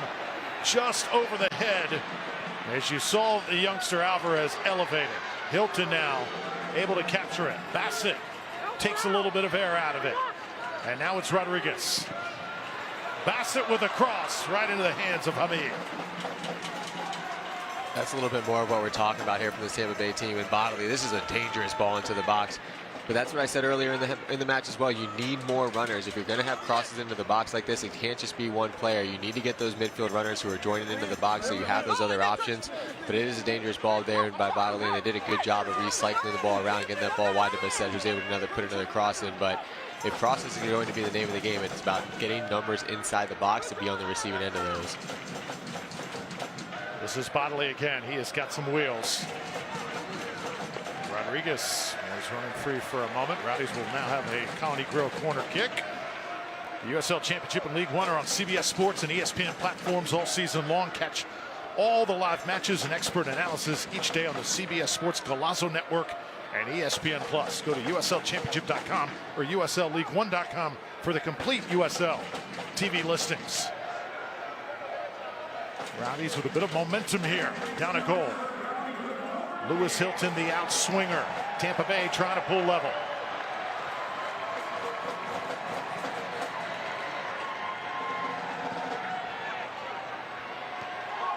Pacius. Got hands all over him. And now it's Bodley. Taps one up into the air, a little too much on it. And Miami will take it right back.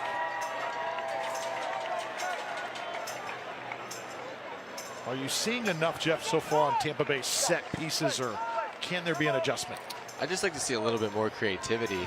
I think that a lot of these, the balls are just getting put in the box and you're hoping for the best, similar to what you're doing with these crosses. But maybe just something a little bit more creative that you worked on in the training pitch. Try to throw Miami off a little bit. Maybe you drive that ball into the near post on a low ball with a flick. Just something a little bit more creative is what I'd like to see on these set pieces.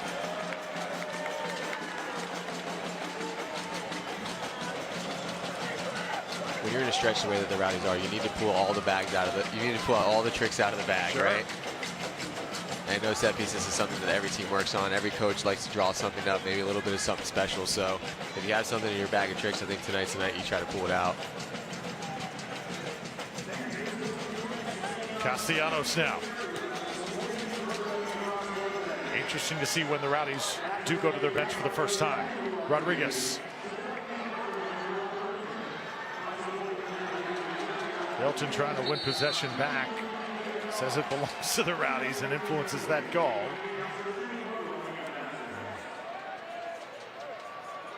Little give and go this time. Bassett.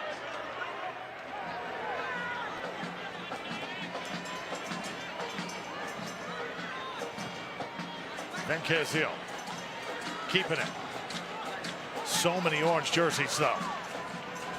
And now the counter. Miami FC.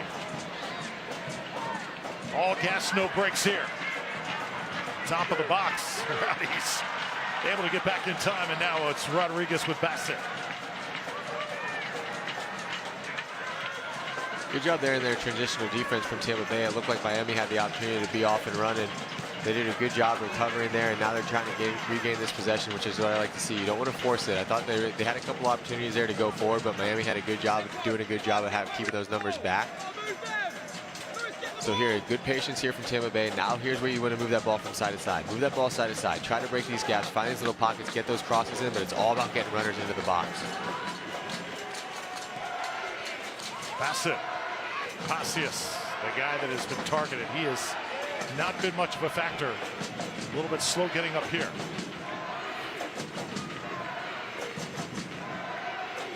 Bodley tries to penetrate that defense. Oh, well done. Hilton had it healed right back to him. Moment to do something with it, but that defense closed quickly.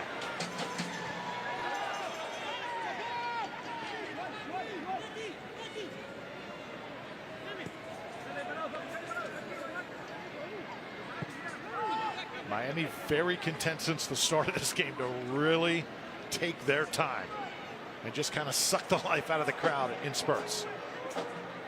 Yeah, very slow, methodical pace to this Miami group, but that's what they're allowed to do. They're up 1 goal. They've slowed this game down really for the entire 90 minutes, so that's why that 1 goal is so unfortunate. But the Rowdies have to start bringing the pressure. There's still a lot of time in this game, but they're going to have to step out of that block, which will open up opportunities for Miami. And you can tell that this patience that Miami has on display right now. The Rowdies need to speed them up. Try to speed them up. See Romero getting it ahead. Flank's going to go up though. And the offside. And Zarate goes way ahead of the pack.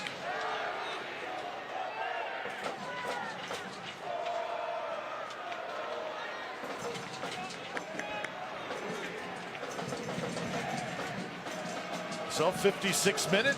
Drew Felios alongside Jeff Attinella, Tampa Bay Rowdies legendary goalkeeper, and our phenomenal Tampa Bay Rowdies crew. Rowdies still looking for their first goal here tonight. 3rd meeting against Miami FC this year. 2nd one was part of that Jägermeister Cup, so technically not a USL Championship match, but this one certainly is.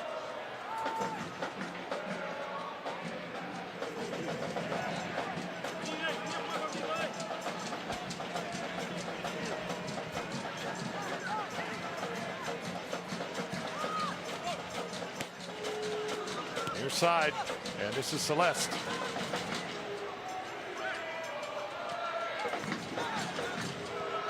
Mercado and Akinyote.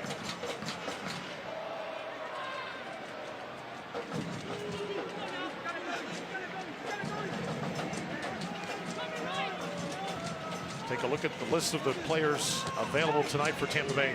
You've got Forrest Lasso, Artiaga, who is expected to come in at some point.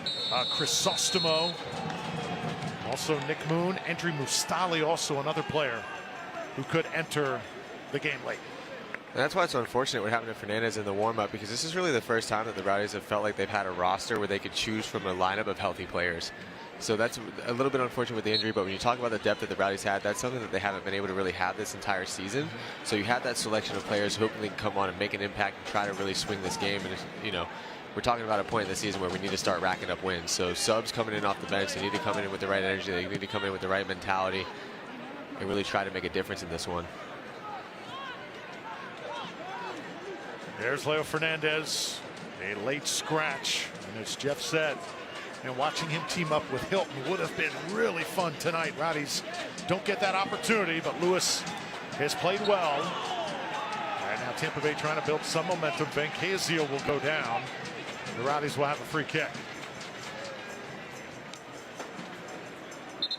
It's unfortunate. I was talking to Fernandez before the game. We caught up a little bit, and he was speaking about how he felt so good and felt so healthy, and he was the healthiest he's felt in a while. So hopefully it's just something that gave him a little bit of a scare, especially when you're talking about a player like Fernandez who's dealt with some injuries. Sometimes those little scares can make you be a little bit hesitant to get yourself on the field, so hopefully that's just what we're dealing with. And Dan Varon, telltale yellow card here for the visiting side. 2nd yellow handed out tonight. Getting a little talking to also from Luis Diego Arroyo.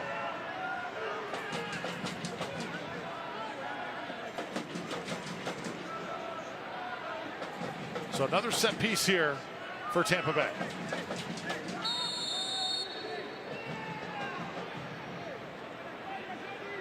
Hilton looks a little bit confused here.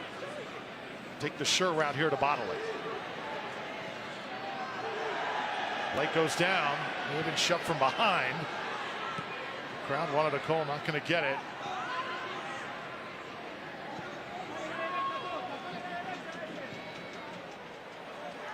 See a couple Tampa Bay players starting to get loose. I think that first substitute here is moments away. Bassett. Hilton. Switch the point of attack now. Ball sent in the air. Yen with the service. White trying to keep possession with the green and gold. Bassett comes over again, and was that tapped out by Miami? It will be Miami ball.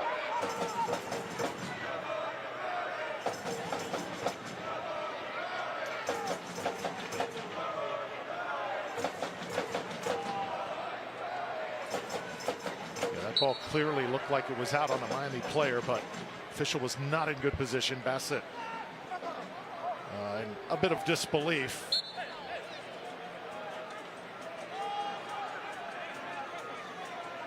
And now Bonfiglio is going to get up slowly.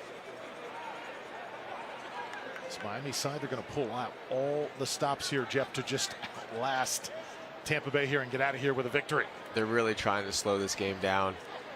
But this is the moments where if you're Tampa Bay, you need to be careful, because when a team tries to slow the game down like that and you're starting to press, those are the moments where a team like Miami can really catch you on the counter when you're talking about that space that's created. So I know that Tampa Bay wants to press, but giving up that second goal is what you cannot do. So I know that Tampa Bay wants to play a little bit higher, but they still need to be mindful defensively, because Miami has some really special players on the ball, and it's 1-2 passes when those gaps are there, and then next thing you know, you're dealing with the ball in over the top.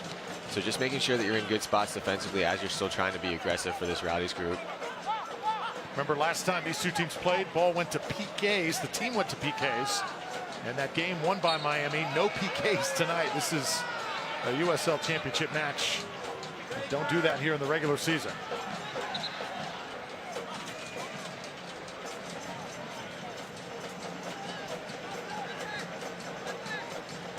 So two players set to enter for the Rowdies. Nick Moon will be one, and the other, Manuel Arteaga.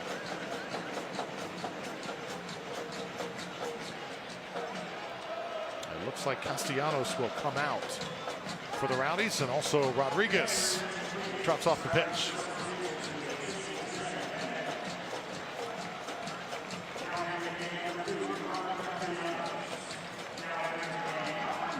Robert Castellanos, his night is done.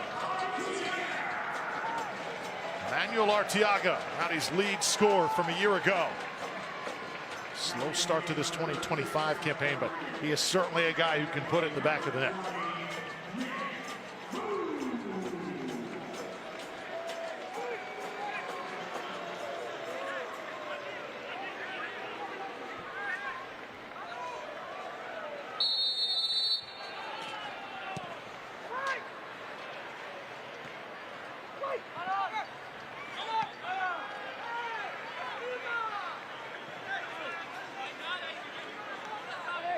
Corner kick coming up here for the visiting side.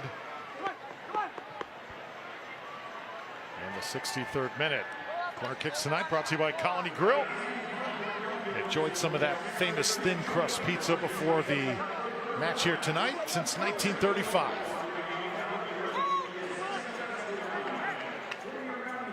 Zarate on the corner. He's the in-swinger.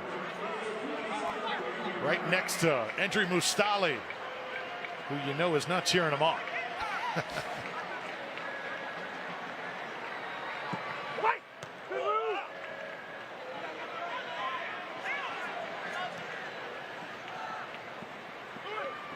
Bassett trying to keep it in bounds. It will belong to Miami.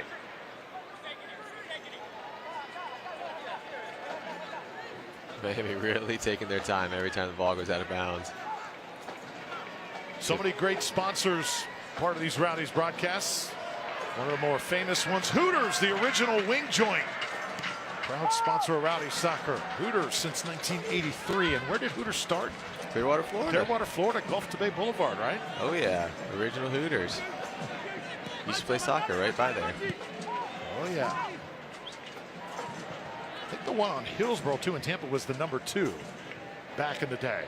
It'll make geographical sense. So many great restaurant franchises have started here. Outback, Hooters, so many others.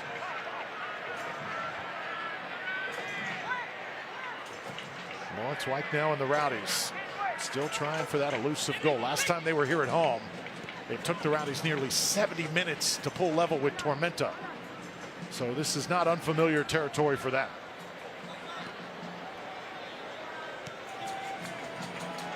So Nick Moon in at midfield. See Matrano, Moon trying to make something happen. Nick Moon, little fake, the shot, oh, rebounds out. Arteaga wanted the ball. You see him right there, middle of the 18. I do think Moon, though, made the right decision in taking that one himself. What do you think? I believe so as well. We talked about these substitutes trying to make an impact. Look at the effort here from Moon. He does a good job of winning this ball, and then he gets it onto his left foot. Look at this little move here. 1-2. Has the opportunity. It's a good driven ball across the box, but it's a good save there by Hamid. Arteaga, of course, he wants the ball. He's a goal scorer, but that's the right decision there from Moon, and that's a good effort. It's just the goalkeeper, Hamid, was up to the task, and unfortunately, they're not able to put that rebound in. Miami up to the task to clear that ball out, but good job there by Moon, created an opportunity off of his press, and that's what we talked about with these substitutes. Substitutes coming into this game need to make an immediate impact, and that's what we just saw there from Moon. Just unfortunately, Hamid, who's been playing incredible soccer lately, making big-time saves, was up for it on that one. Talked about the humidity tonight. Now, it is the hottest day so far on record this year in this stadium for a Rowdies game, and the players right now starting to feel it. So I don't want to accuse anybody of anything, but that could also be a little bit of a momentum cramp from the Miami side. Yep.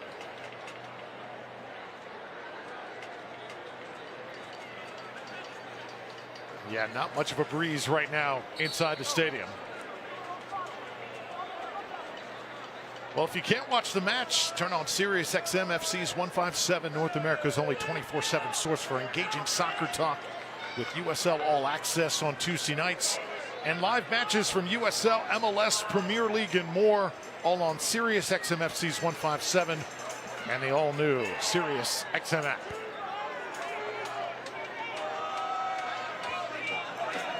So Nick Moon comes right in the game, makes a difference. Again, you see Miami just sort of trying to take the Rowdies' momentum away, as Bill Hamid will let this one go.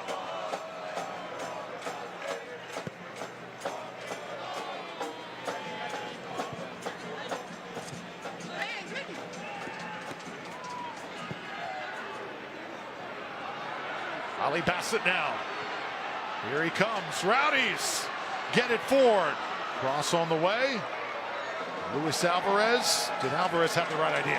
Had the right idea, just not the right execution. I think he might have had the opportunity to take a touch and pick his head up, maybe try to get the inside of his foot, wrap that ball around so you can drive that cross in a little bit differently, but good job there from the Rowdies, at least creating this opportunity for another corner kick. And again, this is where we want to see creativity come into play a little bit more, as Miami's making some substitutes, trying to get people in and out here for the set piece.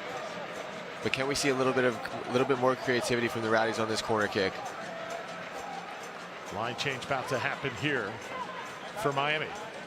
So this team's going to look really different here momentarily.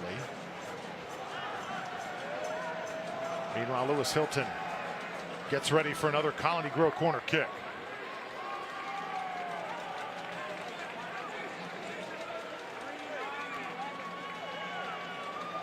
So that's Veron coming off for the visitors.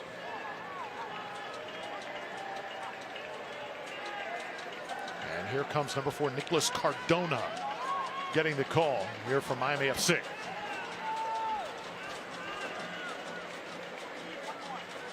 So Cardona, a defender out of Puerto Rico.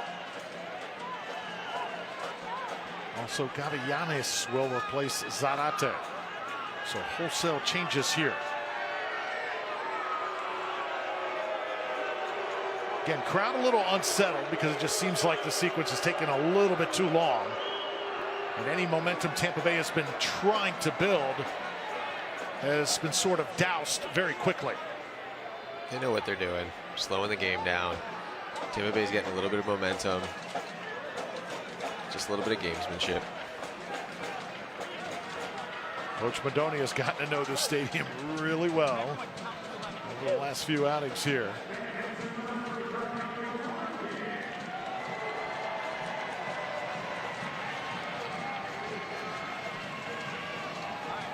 So another set piece here for the Rowdies.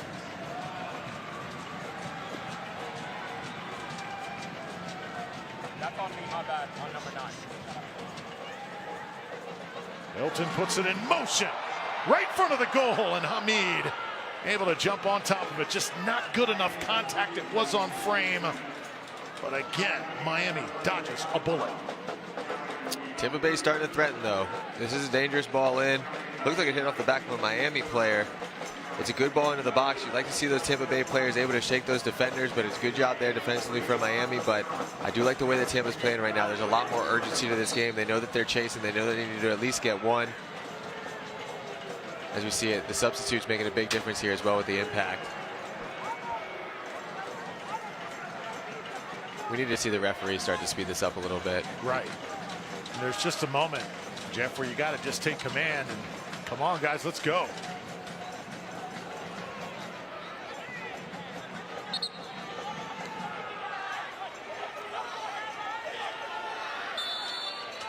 Another warning issued by our head official.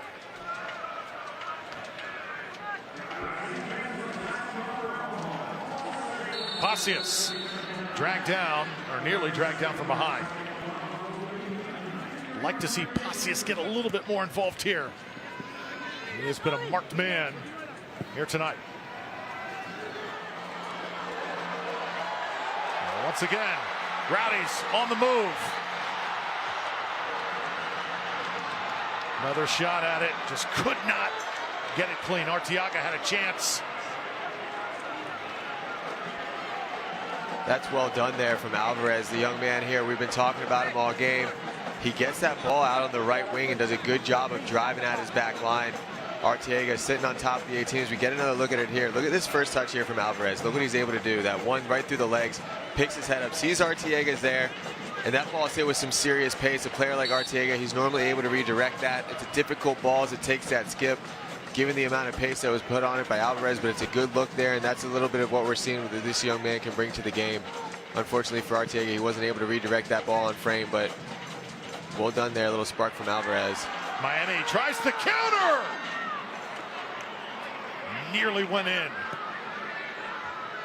Well, Rowdy's lucky that does not result in a goal. Ethan Bondre again in a tough position.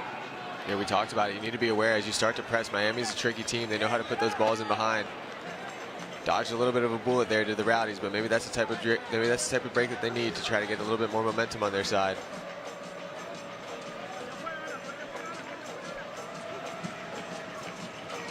I think you said it though, Jeff. Rowdy's playing much better here over the last several minutes. Pacius now with Lewis Hilton. They're just playing with more aggression. They're playing a little bit more desperate. Bassett, Van Casio. Ball is whipping around now. Ollie Bassett, he's got an angle. Oh, flashing in front there. You saw again the number 9 Arteaga.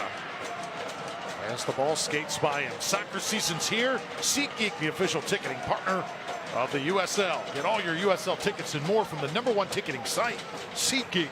Your tickets to great seats. I know I've belabored on this point, but again, there's just one runner. Arteaga makes that run to the near post. There's no runner to the far post. There's nobody else in the attack with them. So you only have one option. When you're getting the ball out wide and you're putting these crosses in, you need more than one look. The defender's going to draw to that near post runner. Where's that second runner? Where's that midfield runner filling into that space so that you can put that ball in any spot and it's a dangerous area? When there's just one runner, it makes it too easy for the defense.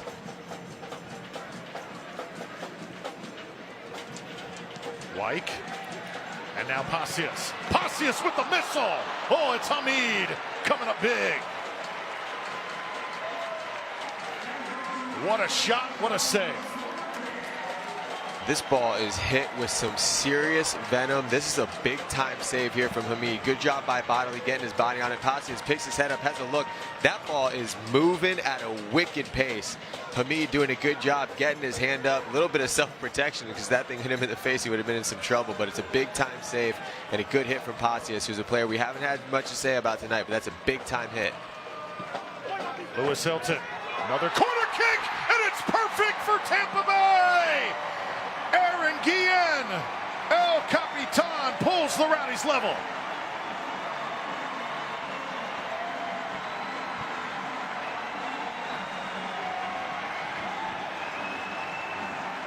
Set pieces, set pieces, set pieces. I've been talking about it all game long.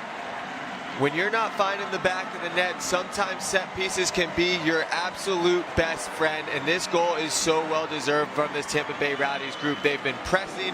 It's a great ball in from Hilton. Guillen finds himself space off of the defender's back, rises above it and redirects this ball exactly where it needs to go to the far post. Nothing Hamid can do on this one, and this is what we're talking about. Taking advantage of your set piece opportunities. Great ball in from Hilton. Guillen doing a great job, losing his mark, rising above and redirecting it to the far post. Hard-earned goal for the Tampa Bay Rowdies. Good job sealing that momentum and getting themselves back into this game. So Aaron Guillen, his first goal of the season. Sometimes you just got to step up, take command. That's what captains do. Guillen coming through. Now Bassett trying to squirt through. Here's Arteaga. Tampa Bay with a chance. Pacius, oh, just going to be offside. Not by much. Oh, this is a tight line on this one. Oh. This is a tight line on this one. Arteaga did a good job. I thought he made the right decision here because he could have come to the near side here, but that runner was absolutely offside. But instead he puts his foot on it, tries to go to the far with Pacius, and he was just the slightest bit offsides.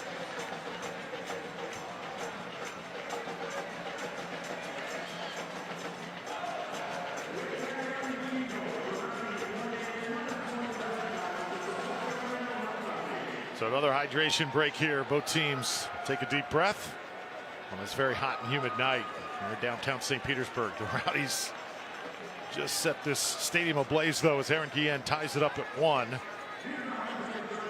Drew Felios, Jeff Attinella tonight on the call. Has been a game that was a little bit mellow in that first half. Miami getting a late goal just before going to the locker room. And here's another look at the offside off the foot of Arteaga. And you see Pacius. Oh, man, I don't know. I don't know about that one. This is a call. Arteaga makes the absolute right decision because the near post, the near side runner was absolutely offsides, but instead he puts his foot on the ball and Pacius. It looked like he timed his run perfectly. Unfortunately, the linesman saw it another way, but this is what we talked about. We've been talking about how this Miami team, they've been really slowing the game down, trying to take the pace out of the game and playing at a methodical pace. Now, this is the opportunity for the Rowdies, because when you're playing that way, if you're a Miami team, it's hard to ramp it back up. You've been really slowing the game down, not having much of a rhythm. But now that the game's 1-1, Miami needs to ramp it back up. But for me, this is an opportunity for the Rowdies to take advantage of the fact that they've been kind of sleepwalking through this second half and slowing everything down. Fans having a great time in the stadium tonight. You can watch the USL Championship in Spanish on 2DN, the nation's leading Spanish language sports network. Select matches available in Spanish throughout the rest of the season. Go to uslchampionship.com for the complete USL TV listings. So let's see how Miami responds here, trying to come right back. Rowdies, you can really see the Rowdies want this game here at home tonight. They are dialed in at the moment. Akinyode sends it forward. Now Knutson does the same. And Kazil on point. Next one. You guys don't have any jewelry and you have shin guards, right?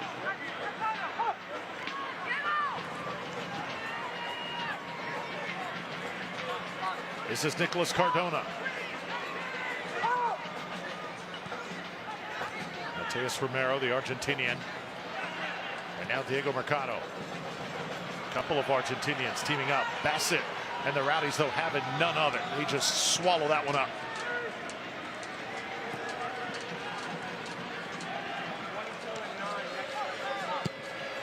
Luis Alvarez. Ball skates over. Bodley trying to give it a run. He's sent out of bounds. Tampa Bay in business here. Couple more substitutions on the way here for Miami FC. It looks like Ricardo Rivera is set to check in. Lucas Milano as well.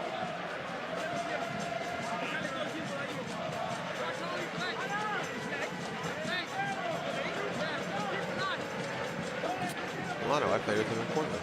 Did you really? I did. Small world, isn't it? The soccer world? It is.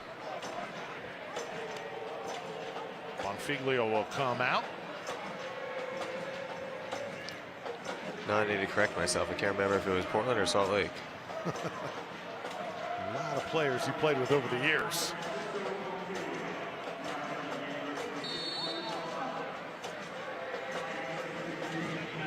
So back to work here for the Rowdies. Tied at 1 here, 80th minute. Nick Moon, oh, nice ball. Bassett on top of it. Little chip on the way. Pacius. Right in the hands of Hamid.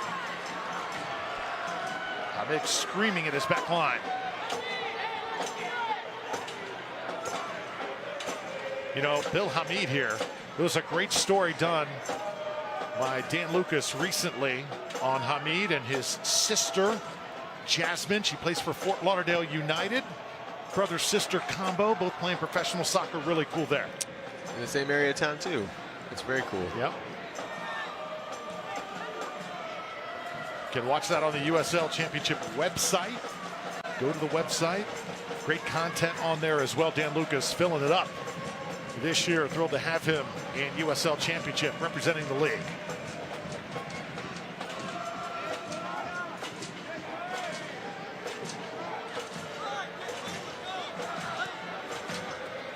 Ali Bassett, nicely done. Nick Moon.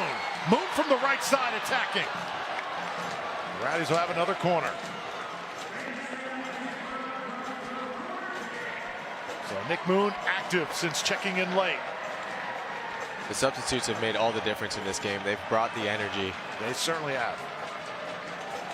They have come in with purpose here tonight. Interesting to see if we have a few more of them here in the final 10 minutes.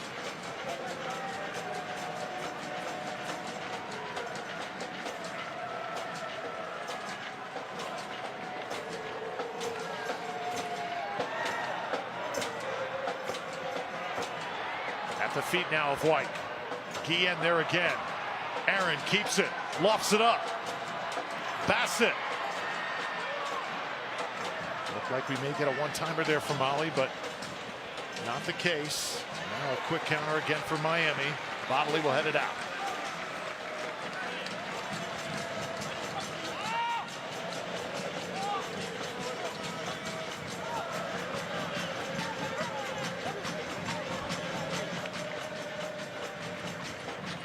Ralph's mom alive and well right now. Rowdies have not had a USL Championship win here at home this year. Trying to make tonight the first. Here they come on the attack. Luis Alvarez to Pacius. Well, just a little late getting there. Now this game's open. We're seeing good back and forth action. Both teams need to be able to get numbers behind the ball.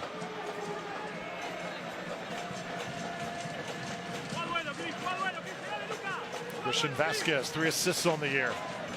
This guy's got some magic in his feet.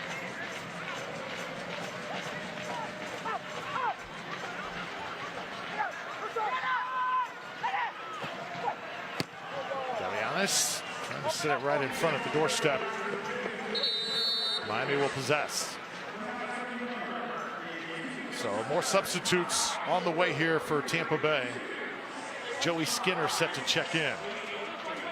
And it looks like Ali Bassett's night is going to be done. Solid performance from Bassett. I thought he did a good job getting himself wide, getting those crosses into the box. We'll see if we can have another substitute make an impact with the energy that he's able to bring into this game. So Skinner comes on. Miami set to throw it in. 84th minute.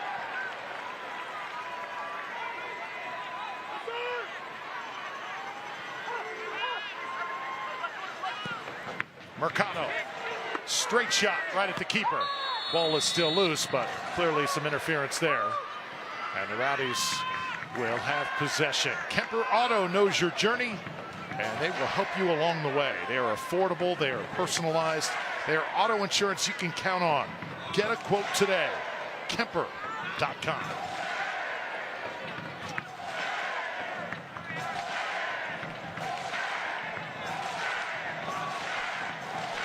Nearly the entire stadium clapping right now. Hungry for a Rowdies goal.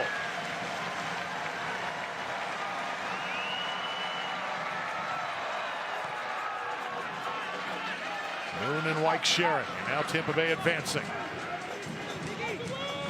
Pancasio. There's some openings now. Rowdies try and shoot it over the top. A little bit heavy-footed, trying to get Bodley on the run. Boy, you're right, though, Jeff. This game has definitely opened up. Yeah, both teams are starting to go for it a little bit more. Seeing who can get all 3 points. Miami playing a little bit more methodical, but the Rowdies are chasing. So, again, you need to be aware of those balls in behind if you're Tampa Bay. A lot of Miami players like to sit on those back shoulders, have tricky runs, but being mindful of that ball and over the top, but also knowing that you want to get all 3 points. So still keep that aggressive mindset, but also being a little bit more mindful of these balls that you can put in behind.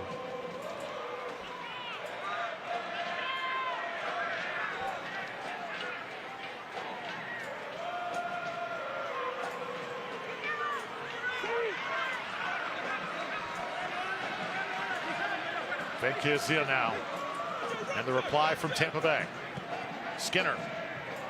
First touches for him. Little high kick that time. Rowdies let it play on.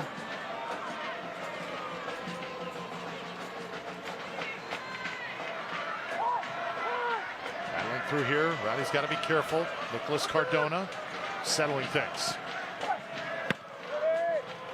Guillen. Solid night for him.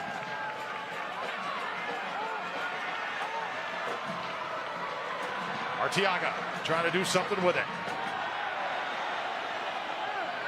Try the slide tackle. We play on. Arteaga bounces right back up. And finally a whistle. Oh, wow. Crowd not going to be happy with Luis Diego Arroyo, the head official there. Yeah, the referee, it's the right decision here from the referee, and I know the fans are going to be disappointed, but anytime that there's any type of head injury or anything that happens to the head, the right decision there is to slow the game down from the referee to make sure he gets checked on. So it's this late foot, you can see it here. Nothing malicious here from Arteaga, it's just kind of the way that the body falls, but you can see his cleat right here as it drags across the face. It's that second cleat right there. Nothing malicious there from Arteaga. I don't think it was intentional, but anytime that there's an injury to the head or face area, the referee needs to stop the play.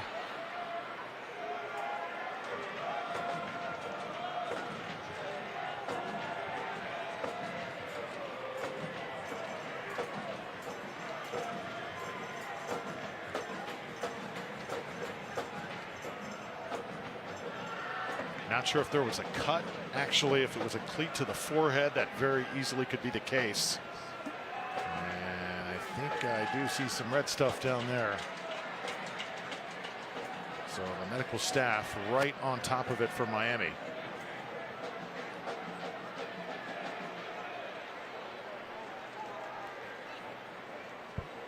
Trying to apply some pressure to that wound.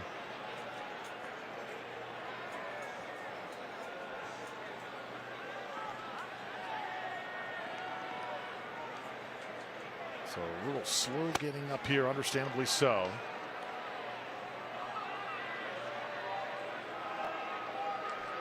Jonathan Ricketts, acquired from Sac Republic, slowly will come off here. As it looked like a cleat to the forehead. Again, I don't think it was anything malicious. Just kind of caught up in the heat of battle there as both players were rolling on the ground. Yeah, just unfortunate there for the player, but good to see him be on his feet. Yep.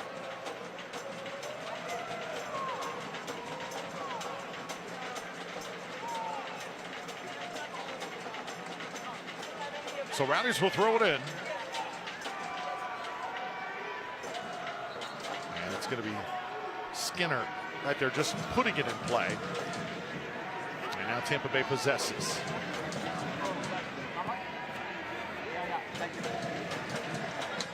Lawrence White will move it. Here's Moon.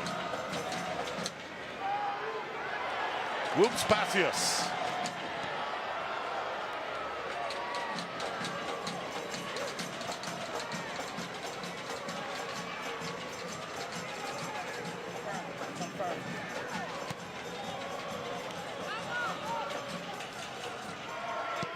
Ricardo Rivera across the field. This one cut off.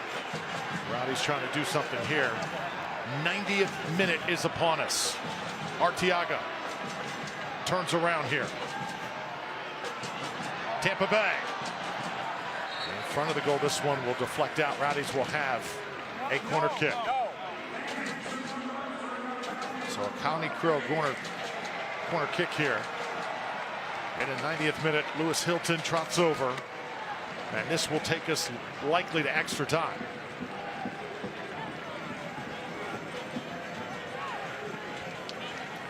Go, set piece opportunity. Rowdies got their first goal on a set piece, courtesy of Aaron Guillen. And Hilton on the assist. Can it happen again?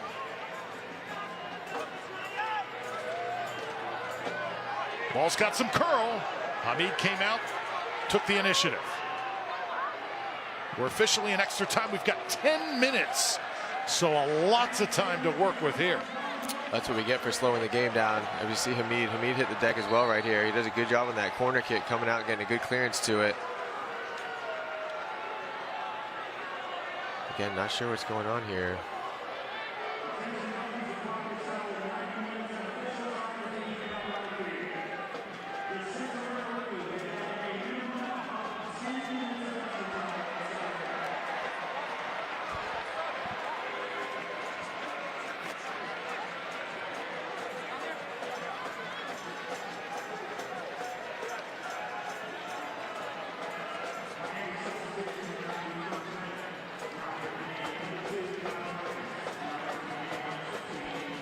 So we are in extra time. Another corner kick on the way.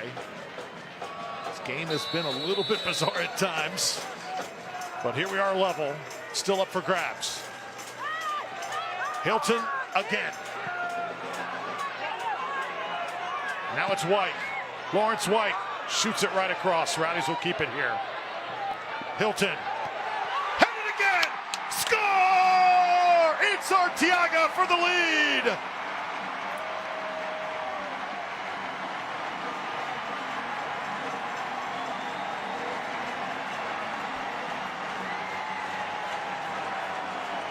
Oh, Lewis Hilton back here at home. His second assist of the night. Just brilliant. Welcome back, Lewis Hilton. And how about these substitutes making all the difference in the world in this game? Arteaga, he's known for putting the ball into the back of the net, and he has been a spark since coming in. The Rowdies have been knocking on the door here for the last 20+ minutes. They were able to get the one on the set piece, and again, it's a dangerous corner kick into the box. Miami unable to clear those lines. This dangerous ball is driven across. They recycle their runs. Cross comes in. Arteaga up for the challenge, able to separate himself from the defender. We talked about how set pieces can make all the difference. This goal comes off of an initial set piece. They're able to recycle their runs. We want runners in the box. Because of that corner kick, the runners are up, and look at Arteaga elevating, finding that space right in the middle of the 6-yard box, giving the Rowdies that much-needed 2-1 lead. And now we have about 7 minutes left of stoppage time for them to ride this game out. You saw the hands all over Pacias. He is the marked man tonight, but they forgot about Manuel Arteaga and the Venezuelan, who has been frustrated so often so far this year. Jeff just hasn't had the campaign that he expected. Comes up absolutely huge. He has waited for that moment. And he definitely makes the most of it. And I talked about how this Miami team, Miami has been trying to slow the game down from around the 56th minute. And when you do that, it's hard to get momentum back on your side. So when the Rowdies were able to get that first goal on the set piece, it has been all Tampa Bay Rowdies. They've been pressing, they've been throwing numbers, they've been bringing the energy.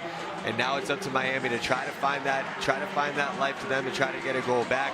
But now it's time for the Rowdies to defend like their life depends on it, ride this game out, and see if you can even create yourself an opportunity against the run of play. Enter the lumberjack in the back, Forrest Lasso, here in the 94th minute. Rowdies need defense. They're going to be tested here.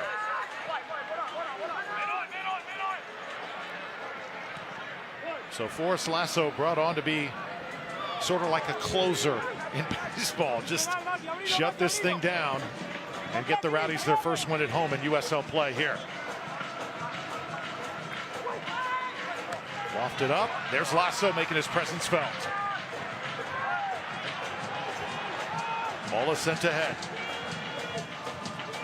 Stadium absolutely buzzing right now. Fans have been patient, and the Rowdies have delivered tonight.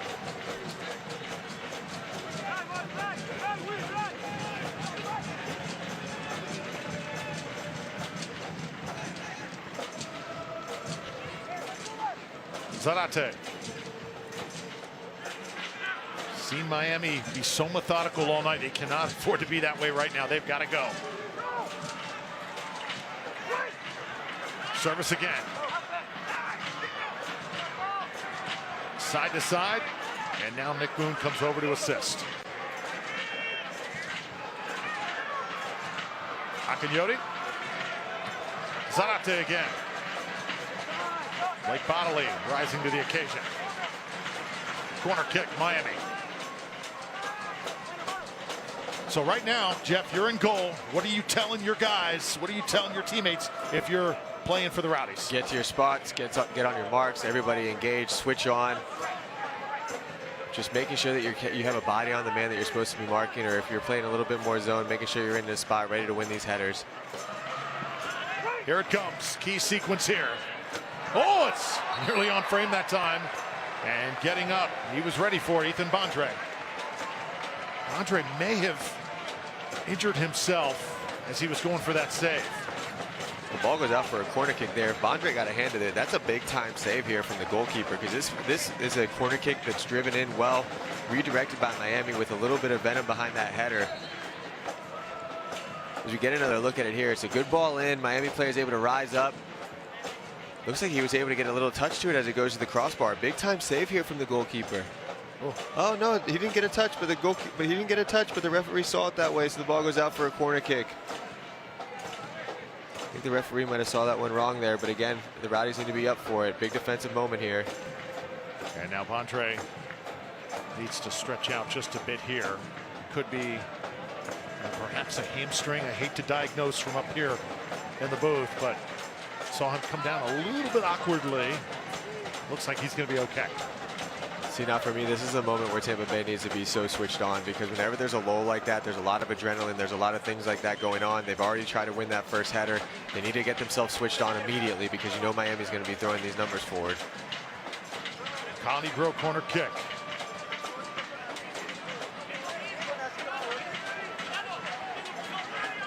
See Lucas Milano right in the middle of the pack there, right?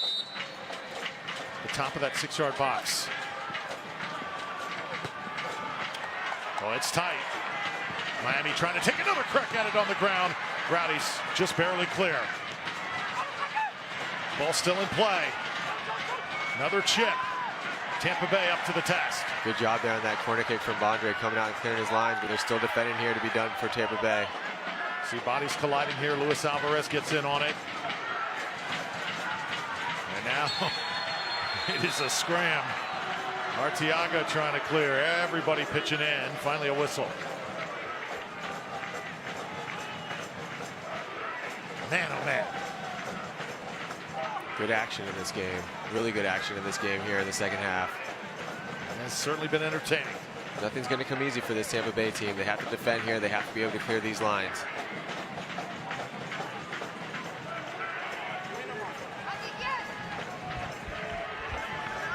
Christian Vasquez there on top of it. All hands on deck for the Rowdies. This ball driven. Nick Moon there and clears. Moon's been great since coming into the game, both defensively and offensively.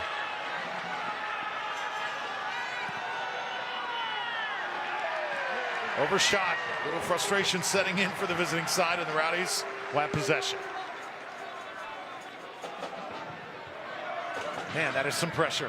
You know all about pressure, Jeff, more than anybody.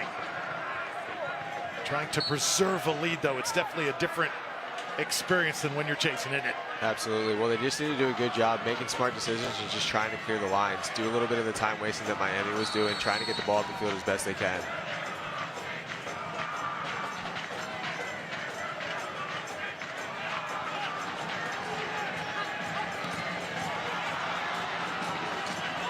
Alvarez. And the Rowdies should have possession here. They will get the benefit of the doubt. Crowd appreciating the effort. Dalton Knudsen not happy. He is letting our linesman know it right now. As Nick Moon will throw it in. Got just about a minute left here in extra time. Not much. Miami And the Rowdies just put it in the open space, let Miami chase here in the final seconds.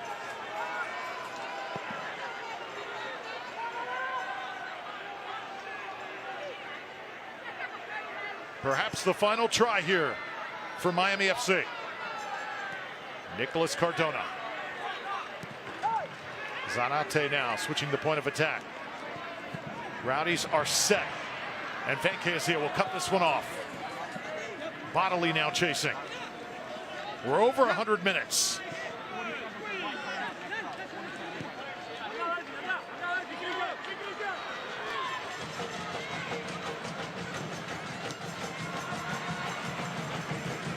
Rowdies look like that may just do it. Arteaga put it on the Miami side. Final seconds here. Miami hoping for one last opportunity.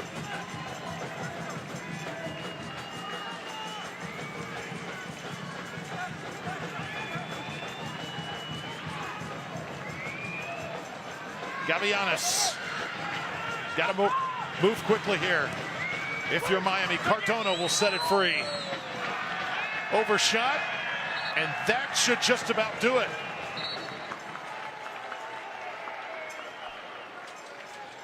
Not quite yet. Referee's no official whistle just yet. Referee's not quite ready to blow this one dead yet. Oh, this match has been physical. It's been emotional. Rowdies getting the better of the play. It's been long. We're going on 12 minutes of stoppage time now. And one more substitution. Mateus de Jesus will come in. Luis Alvarez will go to the bench. You see the exhaustion. The players, there are going to be some sore bodies tomorrow morning, I'll tell you that.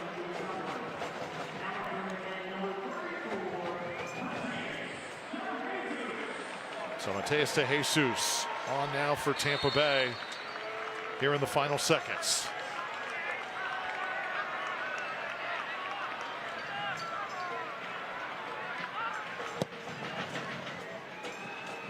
Andre giving it a ride.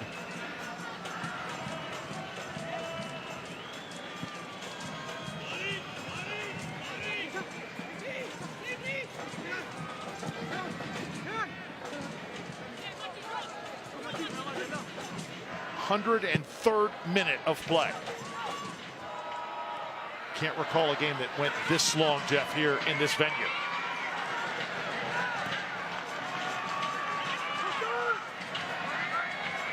Gavianis sets it free again. Forrest Lasso, the final touch, and that does it. 2-1, the Rowdies.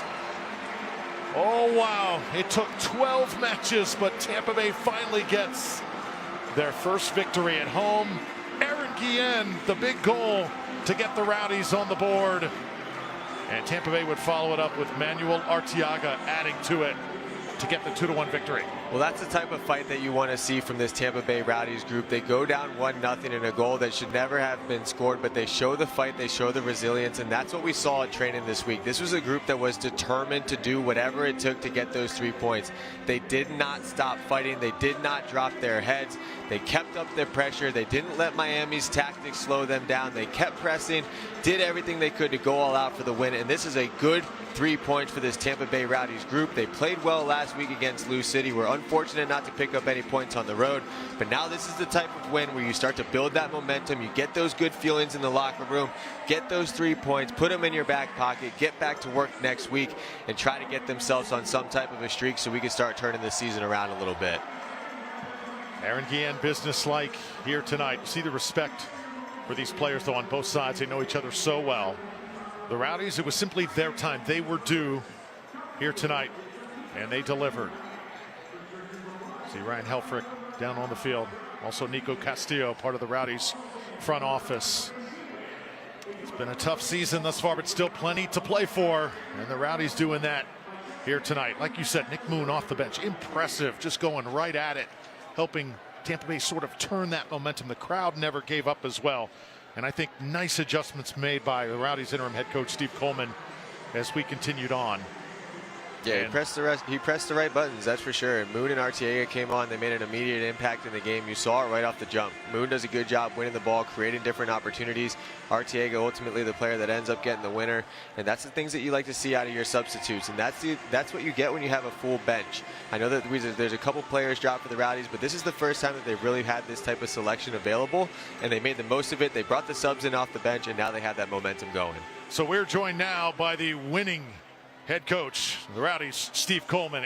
And Coach, this has got to feel good. Wow. Drew, you emphasized the winning there, didn't you?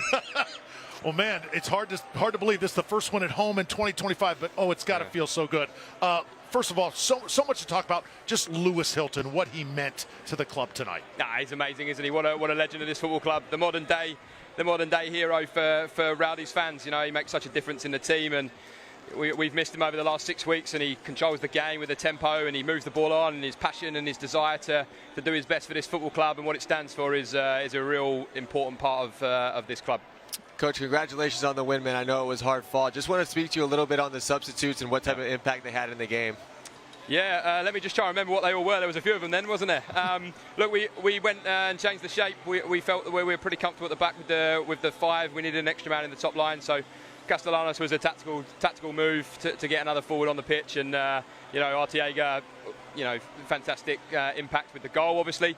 But Nick Moon, getting down the touchline, I thought Alex Rodriguez had a great game considering he wasn't in the team with 20 minutes to go before kickoff, and I thought he did great. But obviously Nick came on with the impact, getting down the line. He had a good shot saved by the goalkeeper, and they just gave us a bit of momentum, which we've missed in the last few weeks, where we're changing the team, without necessarily getting the impact because we're managing different things at the time. So it's lovely to have a bunch of substitutes that come on and impact the game in a positive way. Certainly, Coach. And Manuel Arteaga, I imagine how much that goal meant. He comes in, nets the game winner, Coach. You go to your bench, you call his number, and he delivers late. Yeah, they say form is temporary and class is permanent, don't they? End of conversation. Coach, Steve Coleman, Coach, enjoy this one with your guys. We definitely will. Thank you, chaps. Appreciate it. Good stuff. Steve Coleman, interim head coach for the Rowdies. 2-1, the final score. Tampa Bay winners tonight. We'll wrap this one up when we come back. Need a reason to smile? We've got 4. Weeknights from 5, it's a block of non-stop laugh-out-loud comedy. At 5, kick back with the Connors. At 6, the laughs keep rolling with American Housewife. At 7, the jokes get even bigger with 1 hour of Friends. And at 8, it's comedy gold with Flipside. 4 hours, all comedy, all laughs. The Comedy Block. Weeknights from 5 to 9 p.m. only on Tampa Bay 44. Rollovers, head-on collisions, hit and runs. You name it, we've litigated it. And while insurance companies joke about the mayhem that occurs on roadways, we've seen the real effects. Lost lives, catastrophic injury, cars crushed like soda cans. And trust us, there's nothing funny about it. If you've been in a crash, count on our experienced attorneys to seek full justice and all the money your case is worth. For a fairer fight, you know who to call, Farah and Farah. So what makes the original Hooters so special? Everybody wants to know our secret recipe. The answer is simple. We care about our people, the food we serve, our guests, and the community around us. And this has been true since day one. We created a unique experience like no other. What you see is years of hard work. This is our family, and we're here because we care. To us, originality isn't just one thing, it's everything. Hooters, always original. 3 points tonight at home for the Tampa Bay Rowdies. 2-1, the final score. They get 2 goals in the second half. Both assists coming off the foot of Lewis Hilton. And just a tremendous job by Aaron Guillen and Manuel Arteaga delivering for Tampa Bay. Rowdies ecstatic at the end of this one. Let's take a look at what happened in the first half, though. A disaster play. Ethan Bondre comes out. It winds up a Miami goal. Yeah, an unfortunate play here for the goalkeeper. He misreads this ball. Could have let it come into the box. Instead, he tries to cut out that through ball. And this was really the only opportunity that Miami had in that first half. Up to that point, it was a pretty stale game. But like we said, the goal changed the games, and that goal brought the energy for this Rowdies group in the second half, because we saw a Rowdies group that came out and got started to have a little bit more fight to him. His passing with his absolute laser of a hit. Hamid makes the big time save, but that was really the moment in the game where the momentum started to build as we see the ensuing corner kick. It's Guillen, rises up, puts it to the far post, and the Rowdies had been pressing the rest of the second half, pushing for that goal, and it comes off of that set piece. Guillen, you see what it means to him. You see what it means to this group tugging on the jersey, able to tug it into that far post. But this is the moment in the game. This is the moment of the match. The cross comes in. Miami unable to clear the lines. And look at the numbers that the Rowdies are able to keep inside of the box. It's Hillen again. He puts his beautiful ball into the box. And the substitute Arteaga bangs it in, giving the Rowdies that 2-1 lead. They were pressing the entire second half. And that's the moment of the match right there. Look at Arteaga, able to find that gap in between the Miami defense. Celebrate that goal, young man. Hard-earned 3 points, and 3 points that this group absolutely had to have tonight. And they put up the fight. They showed the resilience, and they were able to add 3 points to their standings and give them a little bit of positive momentum headed into next week. Oh, the Rowdies, that win meant so much to this club. You can tell on the field after the game. Just the celebration, the players. Cannot remember when I've seen them this happy. Just awesome to watch. Look at the final numbers. Possession about even. Corner kicks, I think, as the night went on, really started to wear on Miami, didn't it? And I spoke about that in the open. When you're struggling, when you're not getting the results you need to take advantage of the set pieces that you get. Both of these goals come off of corner kicks. So good job by the Rowdies applying that pressure, getting themselves the opportunities to get those set pieces, and then ultimately maximizing on those set pieces and doing the best that they can with those chances they were able to put in the box. A well-deserved win tonight for this Tampa Bay Rowdies group. Take a look at the upcoming schedule for the Rowdies. This is what it looks like. So next week you head on the road. You got Pittsburgh, and then it's Indy 11 here at home. At FC Naples, another Jägermeister Cup affair. Then at San Antonio FC, Hartford Athletic again on the road. You got a long road trip in the month of July. And as far as us announcing, my partner Ryan Davis, it's not going to be till late August until we have another Rowdies game. We will have a couple national broadcasts on ESPN. And Jeff, we hope to see you back here very, very soon. Great job. I appreciate you having me. It was a fun game, and I'm glad we were able to watch 3 points. 2-1 the final score. Rowdies over Miami. Hope you enjoyed it. For our phenomenal crew tonight at Al Lang Stadium, bringing you Tampa Bay Rowdies soccer. I'm Drew Felios alongside Jeff Attinella. So long, everybody, and have a great rest of your weekend.